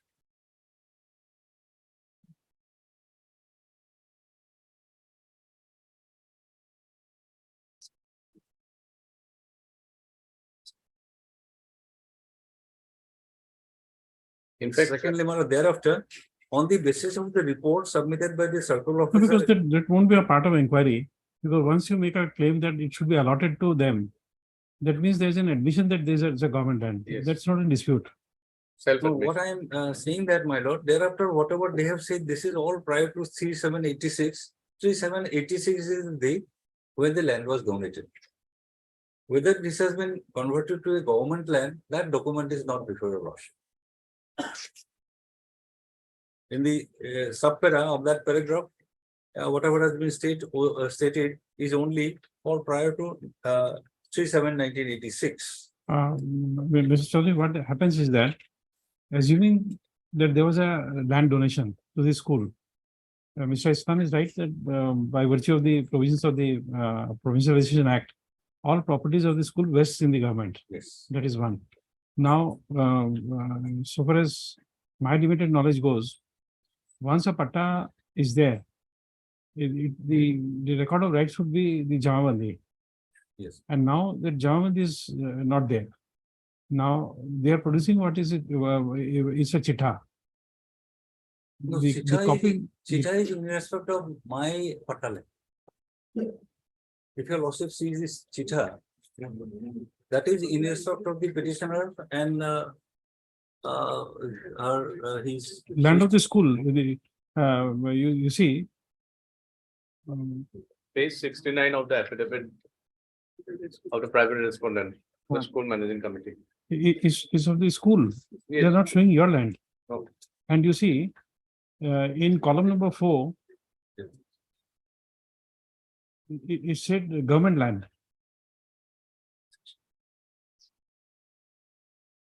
Page 69, internal page would be 16, yes, madam. column number 4 is government. So if it is a Part-time government, type government.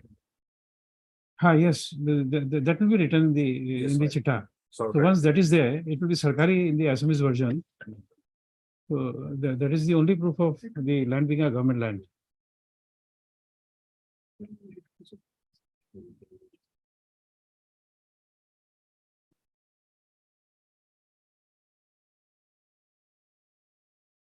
the government land, if we come to the column number 31, name of the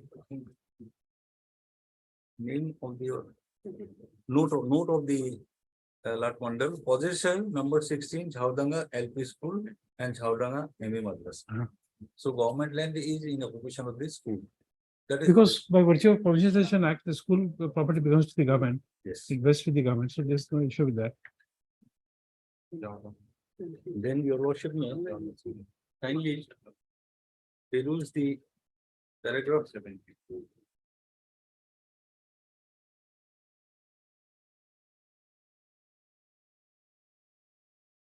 Paragraph 9. Paragraph 9 at page internal page 4. However, on receiving the information and some persons are going to conduct eviction on this plot of land, the ASO/CO Mankachar revenue rushed to the spot with the police personnel, found that a boundary wall of the Jhaudanga ME school was being demolished by an excavator, which is the school property. Now, my lord, this fortifies the claim of the petitioner that the school's land was covered with boundary. Therefore, it is not the school land of the school. You were reading which page? 39, you said. My lord, that will be running page will be running page internal 4. You tell me the page of the affidavit, I'll find it out. Page 4 and it will be 34, my lord, running page 34. Yes. Page 34. However, receiving the information that some persons are going to conduct eviction on this plot of land, ASO/CO Mankachar revenue rushed to the spot with the police personnel, found that a boundary wall of Jhaudanga ME school was being demolished by an excavator, which is the school property. So what I beg to submit, Yes. and this was, my lord, if your lordship comes to the pre-page, it was after the interim order was passed. This was, my lord, filed. It starts at paragraph 9, pre-page. With regard to statements made in paragraph 8 of the writ petition, the deponent registered that it is for, although the eviction process was ordered to be carried out on 28/3/2022, no eviction process was carried out. And thereafter, my lord, the ASO went there and found that the school boundary was demolished. So my submission before Lordship is that, my lord, this clearly establishes that the no land of the school has been encroached. And if that be so, then the land which is in occupation of the petitioner for such a long time is a government land. If it is a government land, then because if it is just land of the school, the submission would have been different. Since it is, my lord, apparently a government land, the government has to take the proper procedure. And the procedure that, my lord, I am relying on is again, my lord, that division based judgment. And that, my lord, there has to be one adjudication. Where I am trying to distinguish, my lord, the sub rule 2 and 3 of rule 18. Okay. That is my submission. In fact, the government affidavit has been duly replied to by the petitioner. Nowhere they have denied that report of the Latmandal or that it is not a government land. There is no denial to that fact. And in fact, if you're while going into the details, Lordship would definitely take note of the Jamabandi that we have enclosed with our affidavit. So this Jamabandi, it is very clear. The petitioner, who is Banwari Das, he has government land, Kheras Miadi Jamabandi. Entire thing is there. So point as regard allotment is It's okay. negated.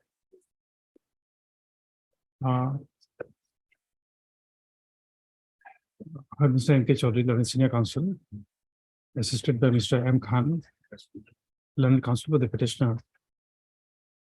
Also heard Mr. S. Balwar, Learned Government Advocate, appearing for respondent numbers 2, 3.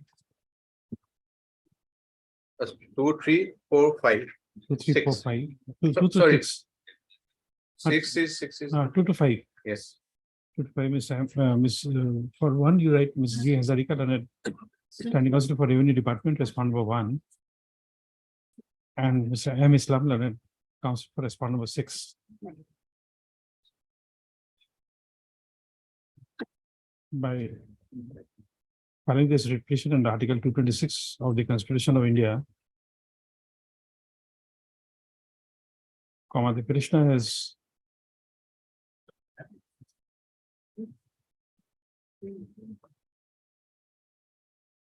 assailed the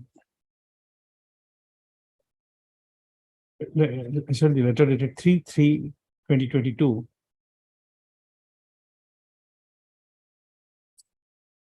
issued by the Additional Deputy Commissioner within bracket Revenue Branch within bracket respondent number 3, as well as notice dated 24/3/2022 issued by the Assistant Settlement Officer, Mankachar Revenue Circle within bracket respondent number 5.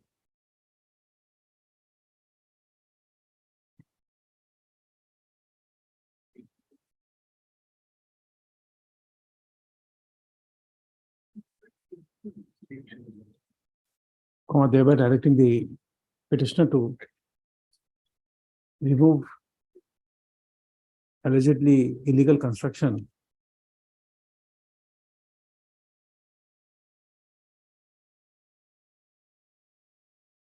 from a part of land measuring 5 bighas, 1 kata, 14 lecha, covered by the Act number 154 of the 119 within 3 days.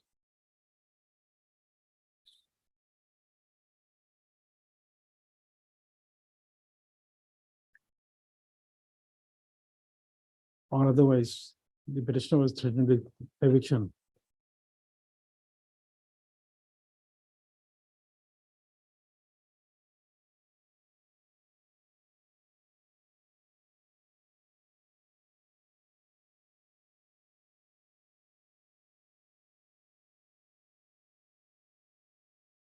First of all, the petitioner has also prayed for direction to the respondent authorities to allot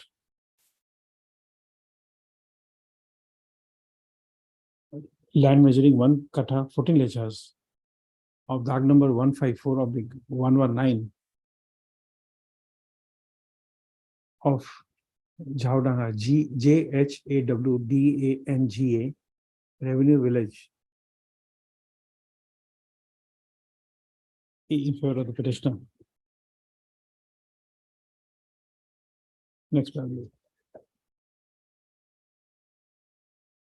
Learned Senior Counsel for the petitioner has submitted that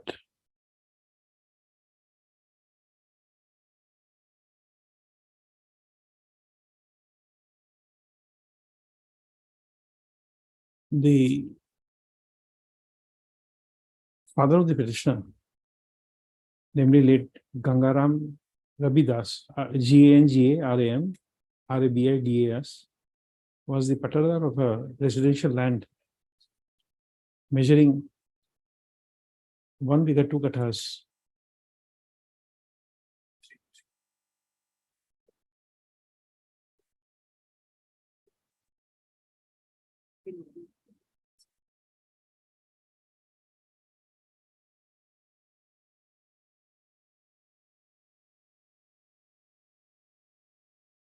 No, something is wrong. 3 kata 6 lechas you have said.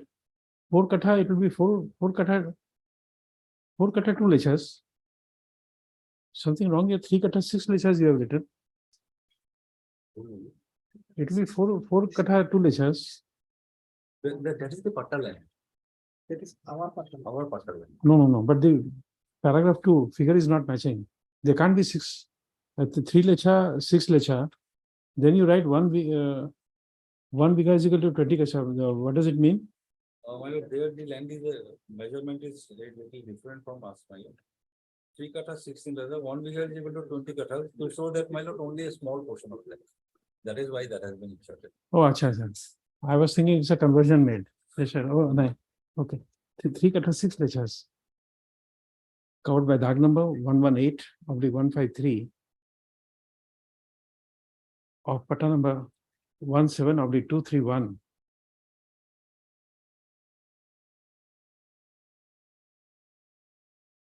Situated at village Jhaudanga, JHAWDANGA, and that his father died in the year 1996.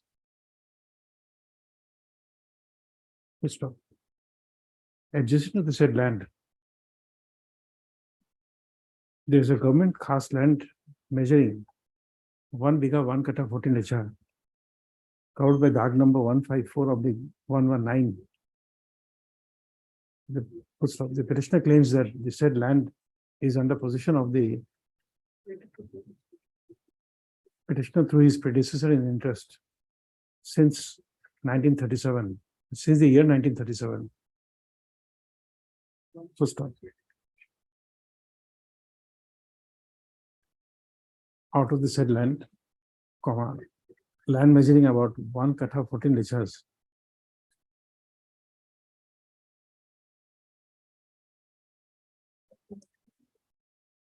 On land measuring 1 kata 14 lechas, there is a residential house of the petitioner. And the remaining land is under cultivation. Full stop. On 11/5/2021, the wife of the petitioner had submitted an application before the Deputy Commissioner, South Salmara, for granting allotment of the land to her.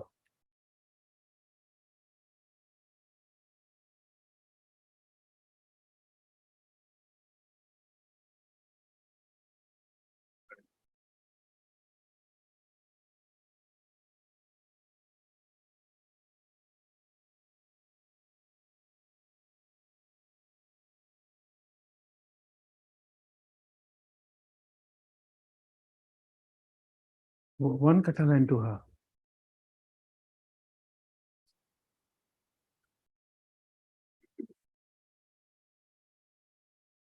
First of all, the said application was forwarded to the Assistant Settlements Officer, Mankacha, within record respondent number 5 on 5/6/2021.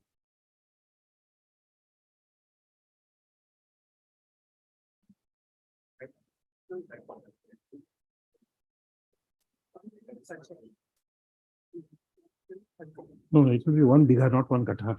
Maybe 1 bigha. 1 bigha. First of all.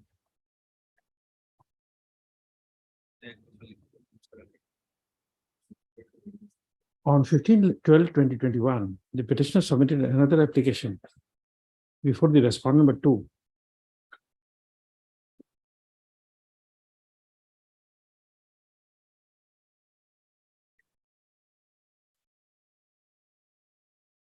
To take necessary steps so that his position over the land measuring 1 katha covered by Dak number 119 of village Jhaudanga, part 3 is not disturbed.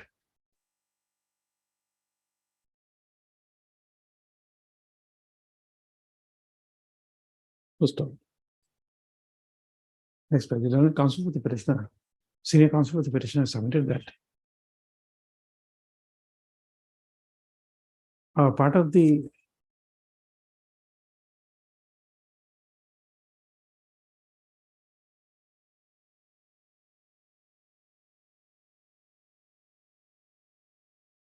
land of the petitioner measuring 1 bigha out of his pata land was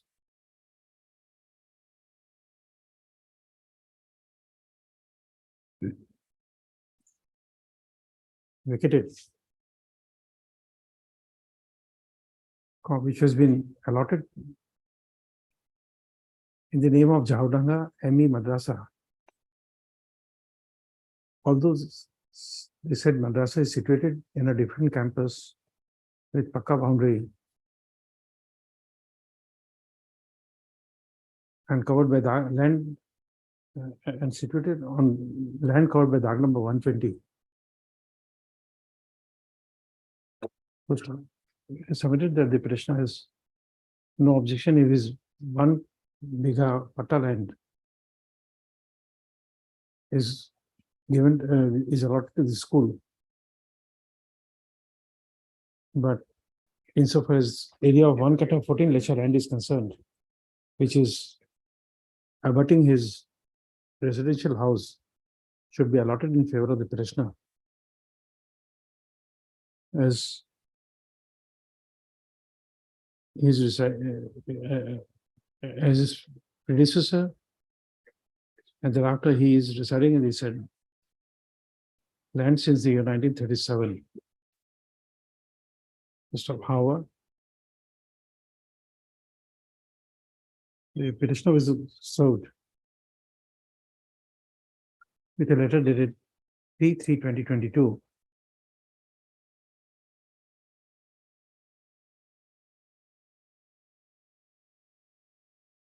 by which the Additional Deputy Commissioner South Salmara Mankacha directed the Assistant Settlement Officer of Mankacha Revenue Circle to initiate eviction case against the encroacher of area measuring 5 bigha 1 katha 14 lecha covered by Dag number 154 of the 119 of village Jhaudanga part 3. 3 is Roman 3.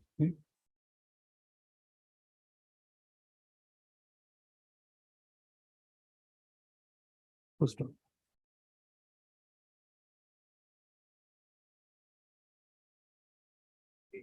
The petitioner submitted a representation dated 5/3/2022 against the in respect of the prayer for allotment of land,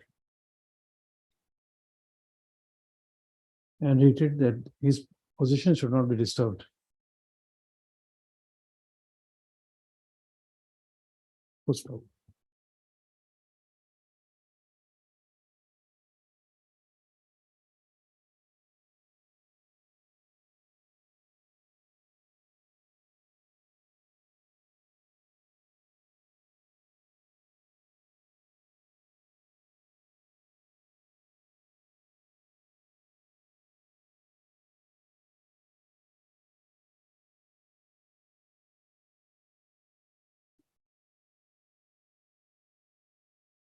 So it is submitted that the petitioner had some,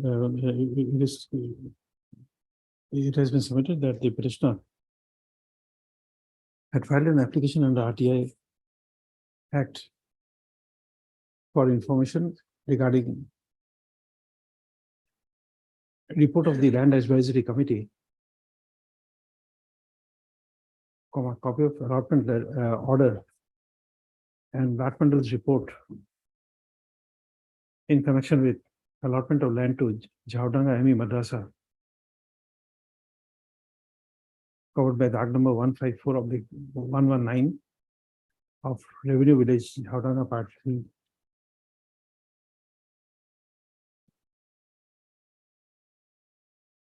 Which was never provided.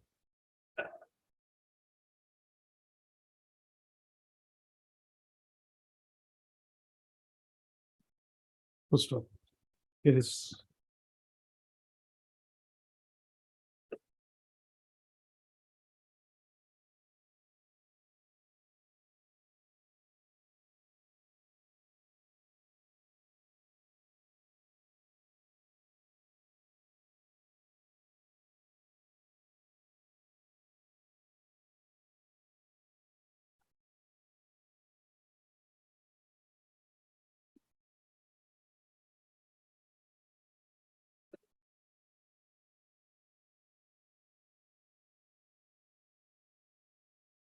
By referring to the affidavit in reply filed against the counter affidavit filed by respondent number 2, it has been submitted that the respondent number 2 appears to be not sure as to whether the land belongs to the government or it is a land allotted to the school. So it is submitted that there is also no clarity about the date on which land came to the possession of the school, as to whether it was after on or after 3/7/1986, no, on or before 3/7/1986, or it was the said school was established in the year 1881. It is also submitted that if the area encroached by the petitioner was 5 biga 1 kata 14 lechas, in that event, there is no clarity as to where the school was located.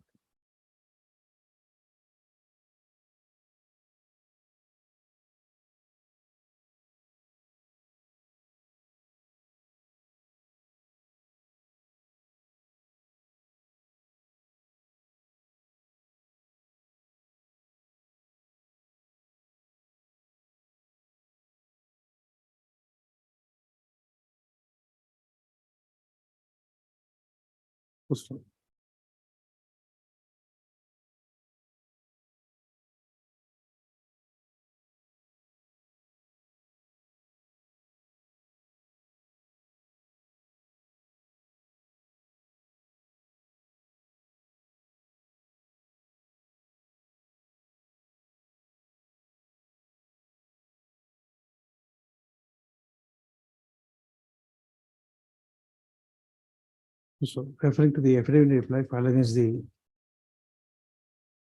counter affidavit filed by respondent number 6.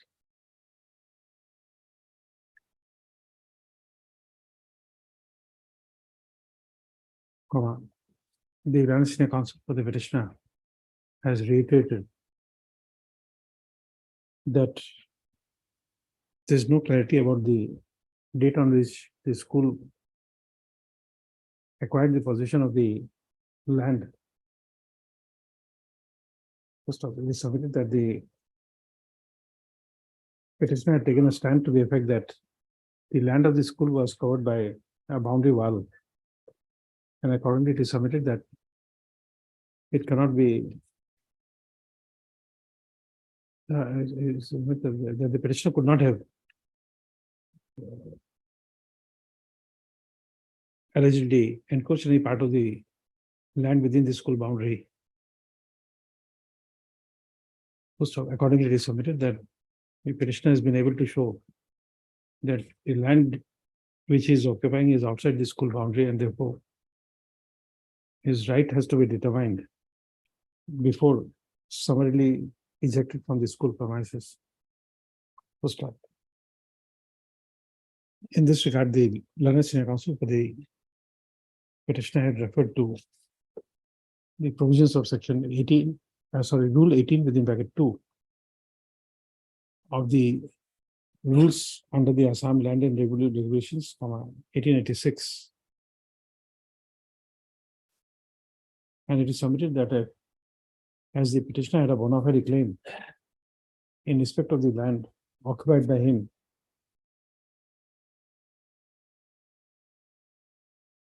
in view of the decision of this court in the case of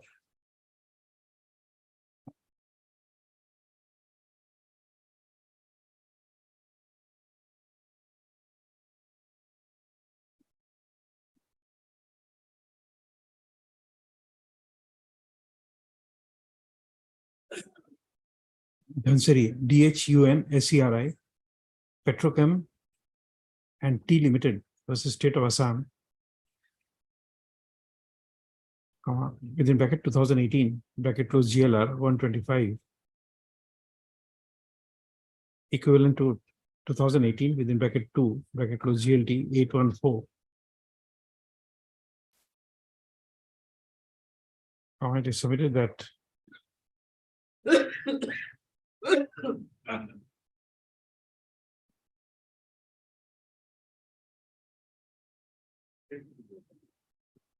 the petitioner is required to be heard on account of his claim of having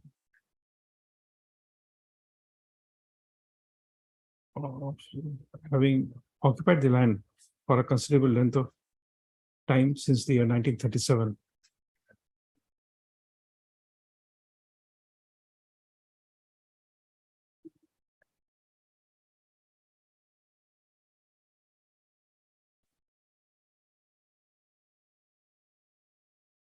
Anything left out? Next And one. then admittedly, admitted by them that since 81 at least I am in position. They have admitted in their affidavit that since 81 I am in position, that has been admitted. Since when? 1980. 81. Where is that? That you want to find.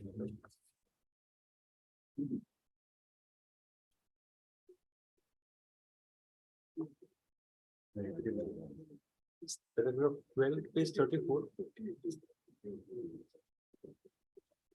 Affidavit of the DC, page 34.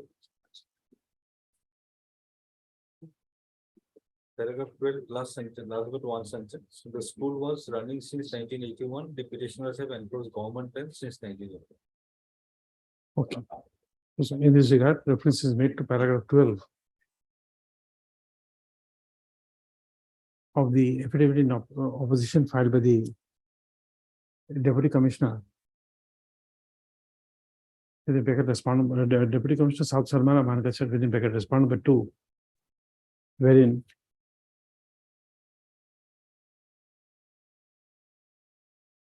it has been stated as follows, inverted commas, ...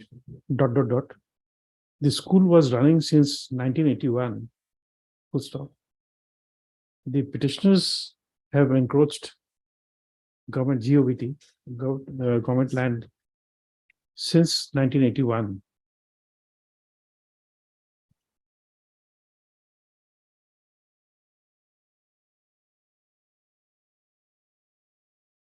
Just inverted comma closed. Just give ... and then inverted comma closed.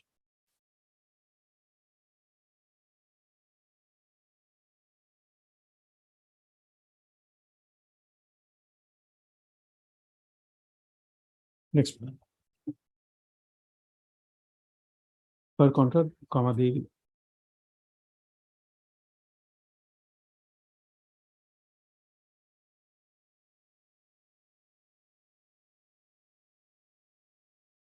learned government advocate has submitted that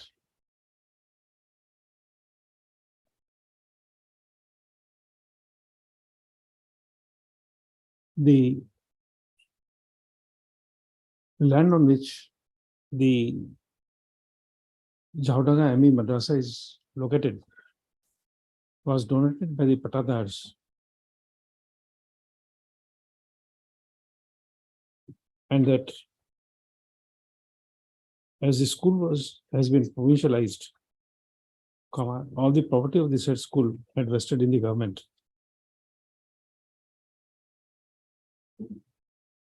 First off, it is submitted that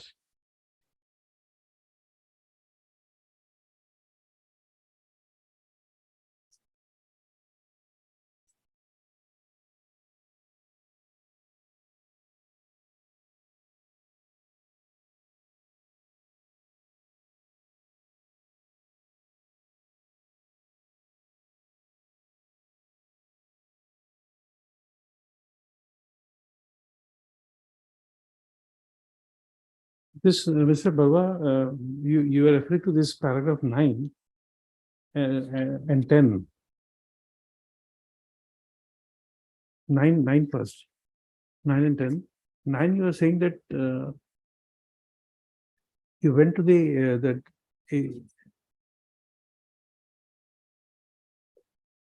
the assistant settlement officer of the circle officer rushed to the spot. This is an incident of 28-3. 23. Correct. So it is submitted that although the eviction process was ordered to be carried out on 28-3-2022,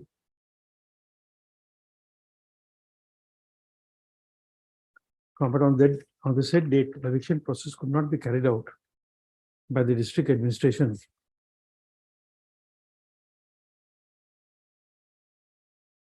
due to ongoing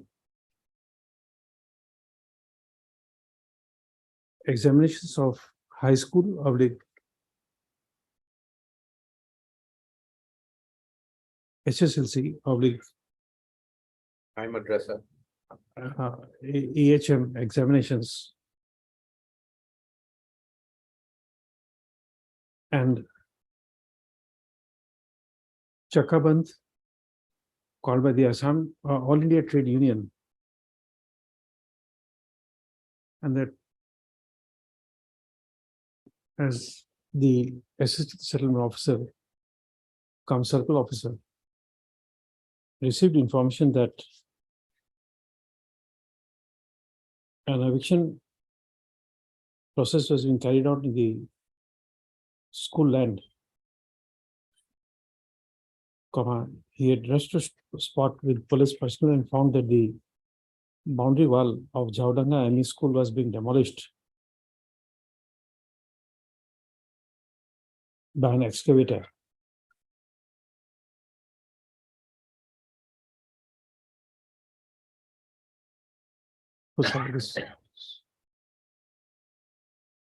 It is submitted that the petitioner is an owner of the plot of land, and therefore under the land policy, the petitioner would not be entitled to any further allotment of land. First off, it is submitted that the petitioners did encroach the government land, and therefore the action against the petitioner was justified. First off, an issue had cropped up relating to the report dated. What is the report? Dated 31-3-2022 by the Lot Mandal.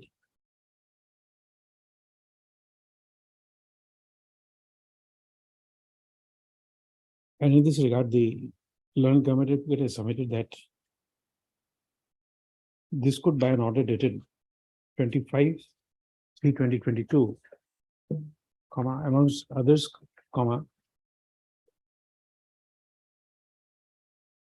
issued a direction to the additional deputy commissioner, South Salmara, Mankachar, Hatsingi Mary, circle officer, and the assistant settlement officer, within bracket respondent numbers 3, 4, and 5, were directed to place relevant information relating to issuance of impugned eviction notice dated 24/3/2022 to the petitioner. That's why it is submitted that pursuant to the said directions, comma. Our note was forwarded to the Lord Mandal for the, circle officer for the report.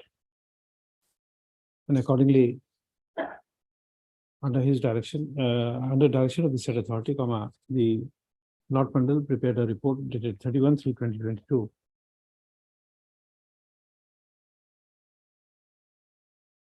Pursuant to communication dated 30/3/2022. Wherein it is reported that the petitioner had made illegal construction over this school land.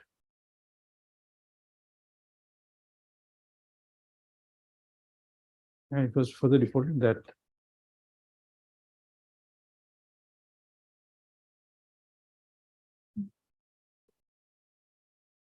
as per that on verification of records, it was seen that in DAG number 119, comma, there was 1 kata 12 lecha land and 2 kata 2 lecha land was in DAG number 120, comma, which was patta land.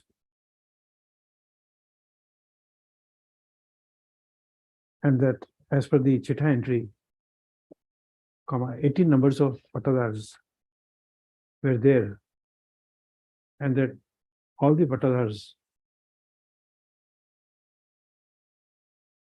on 3/7/1986 offered their NOC in respect of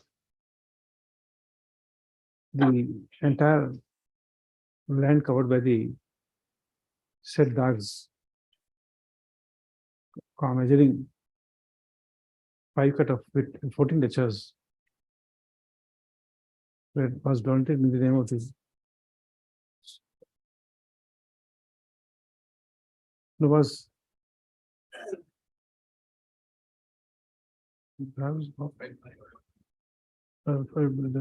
handed over the school, which was recorded in the Chitta.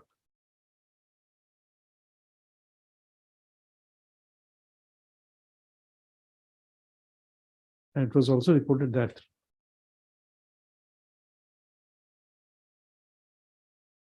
Jahodanga LP School was established on 16/11/1881, and that Karbhanga, KARBHANGE ME Madrasa was established in the year 1924, and Jahodanga High School was established in the year 1967, and that in the year 1990, Jahodanga High School was shifted to Jahodanga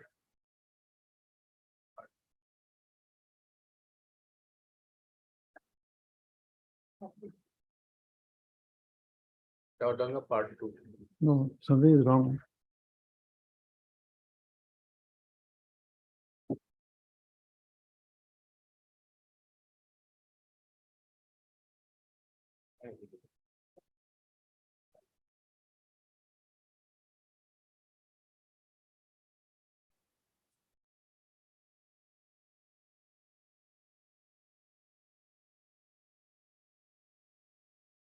As well as it is part 2.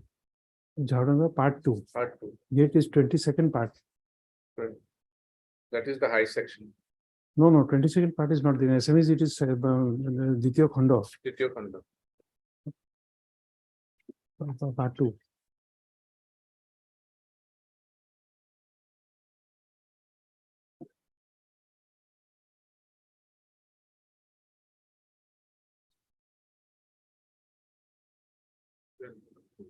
Hence, the government advocate has justified the action of the respondents. Can I take Yes, it? yes, please, please, please. One. No, please, please. I'm just dictating because otherwise facts I would forget. Yes, my lord. My. Yes, yes, yes. Yeah, please, please, please go ahead.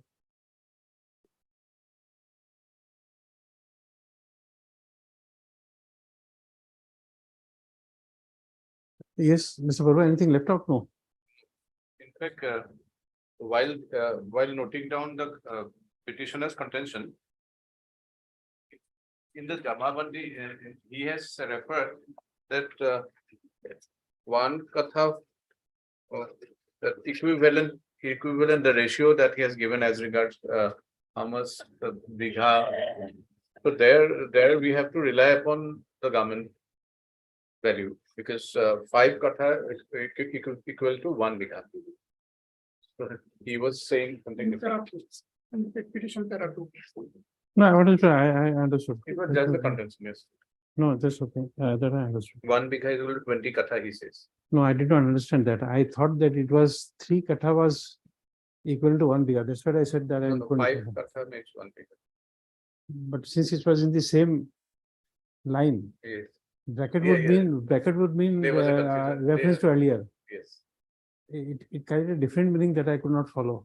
Even I was confused for a moment because there seems to be some gap in between. So 1 bigha equal to 20 katha. So No, that is okay, but since it was referable to the earlier, yes, yes. that's what I was thinking that how can 3 katha become 1 bigha. 1 bigha? That's what I was Very true. calculating. Even I was confused for a moment. Yeah. As per the per contract, the land council for the respondent number 6.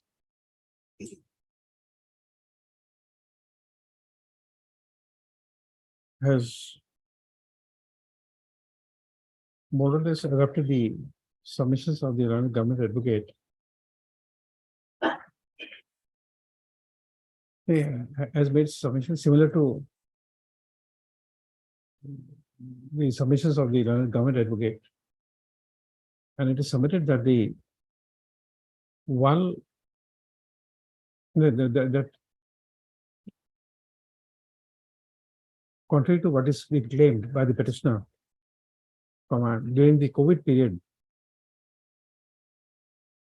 when the school was not physically functioning, the petitioner had encroached 3 acres of land and constructed a toilet. And his house was extended by about 1.5 feet. So it is submitted that a temple was also constructed, but the petitioner had removed the same. So it is submitted that the boundary wall of the school was constructed by the panchayat. And in addition to the highland command, there was also a low-lying land which was gradually filled up by the panchayat. And that the petitioner had encroached the school land.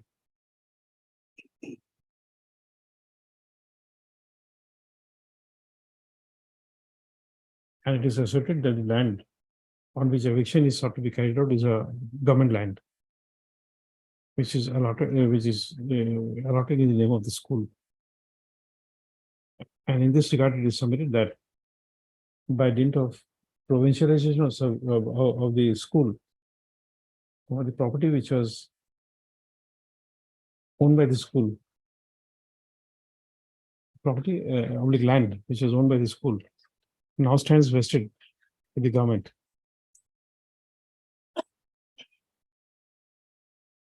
That's all. Mr. Chaudhary. One thing I know, the land initially, some part of land of this school initially low land. That is to Pitoni matter. In 2001 onwards, it was filled up by the I have said that. body. I have referred that. And after fill up his eye is there, That's I have read that. Okay. May not be right. Heard and so. Argument is concluded, judgment reserved.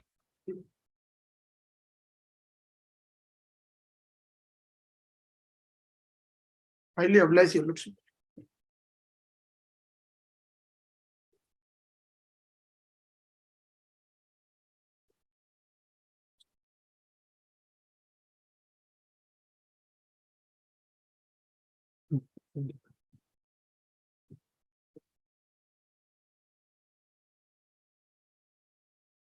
I-1-6.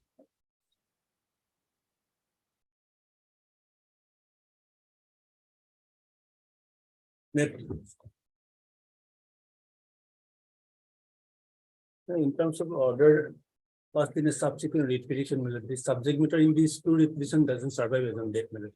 Yes, better. I think so, that's not. Can we close?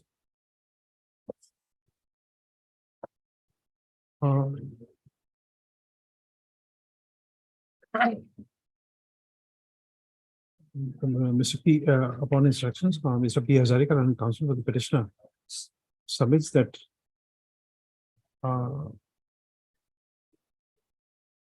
that by passage of time, by virtue of order in WBC 7936 of 2022. Separate. Okay. Okay. In view of the order dated 13/12/2022, passed in WBC 7936 of 2022, this matter has become infructuous.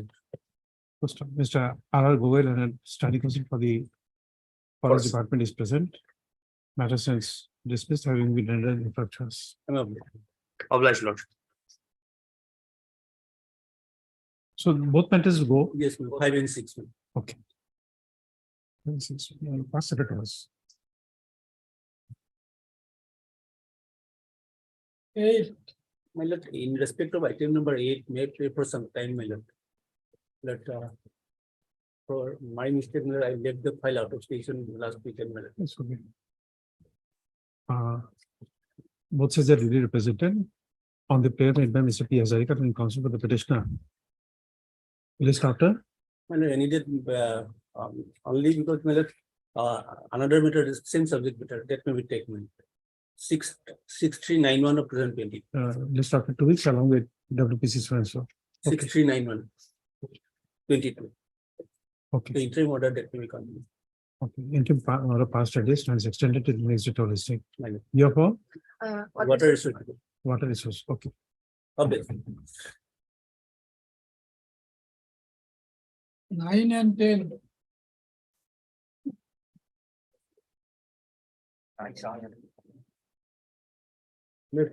Yes. Actually, in this case, my lord, last year, my lord, the respondent was okay, failed to produce the affidavit number. Yes. Lordship, the issue relating to this recommendation is purely on law point, Lordship, and we go to the order is at 39/2022. Lordship, here the fact is that it is. That's different, you see. Mr. Sharma, he may not be ready for arguing. Lordship. Because last time you took time for affidavit in opposition. If not, you should have told him that then he would have been ready for arguing. Lordship, You're ready for I am arguing? also not. He was led by learned senior BD Das, Lordship. He's We both have coming. yes. He's coming. Acha. He was led by senior counsel, Lordship. He has informed his code number matter is there. Okay, so you will do We it. both need time, Lordship. Oh, you both need time. Okay. Lordship, may I pray one prayer, Lordship? Same matter is coming in the column. One matter is also there, similarly law point matter. Can it be taken together, Lordship? Which item? No, it was not there. It is in the registry, Lordship.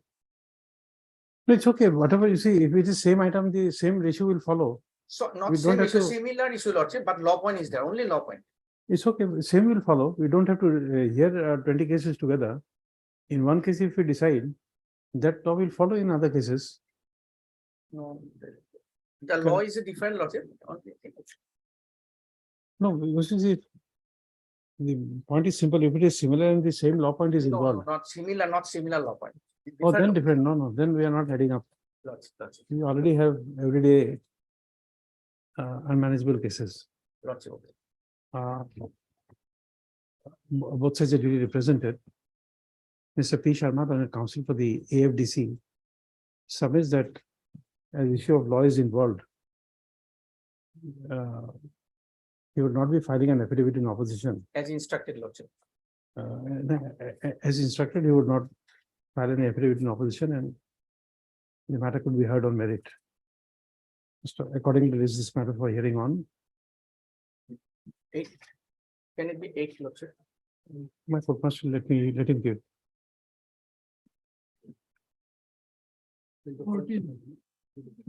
14/6/2023. Highly obliged, Lordship. 14/6. Lordship.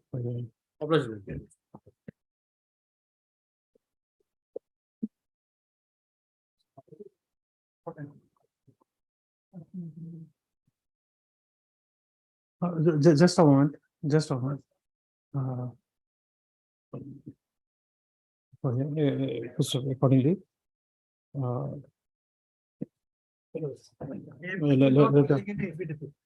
We have recorded that accordingly. In view of the nature of dispute raised in this writ petition, the petition stands admitted for hearing by issuing rule returnable forthwith without requiring the petitioner to take first steps. This for hearing on 14/6/2023.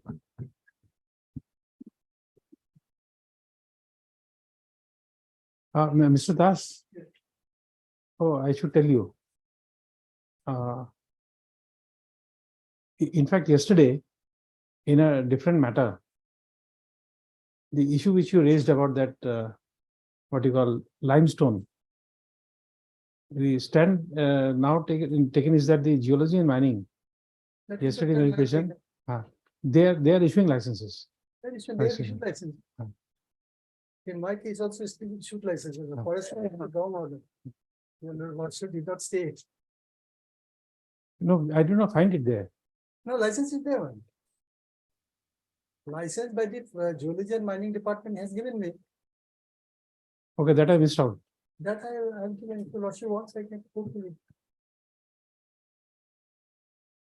Not just because the limestone malot is a forest subject, that is not a matter at all. Licensing authority, geology and mining. So licensing authority, geology and mining, they have given me license. I have submitted renewal license. That also I got copy, the renewal has been considered, they have given. Lordship wants, I can go for review of the order.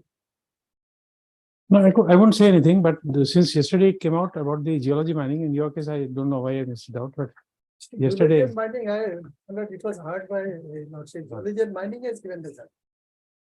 But that has now come. Yesterday also there was a matter. Yes, geology and mining has given the final license. I was surprised that this was not considered. By No, that is your prerogative. I won't say anything, don't but know. it came out yesterday, so I informed you. No, it was there, license was there, and only one thing I did not give it a renewal application which you have given. The renewal license has also been provided. That is not annexed to the application. Okay. That then I will provide. Okay. I'll come for you.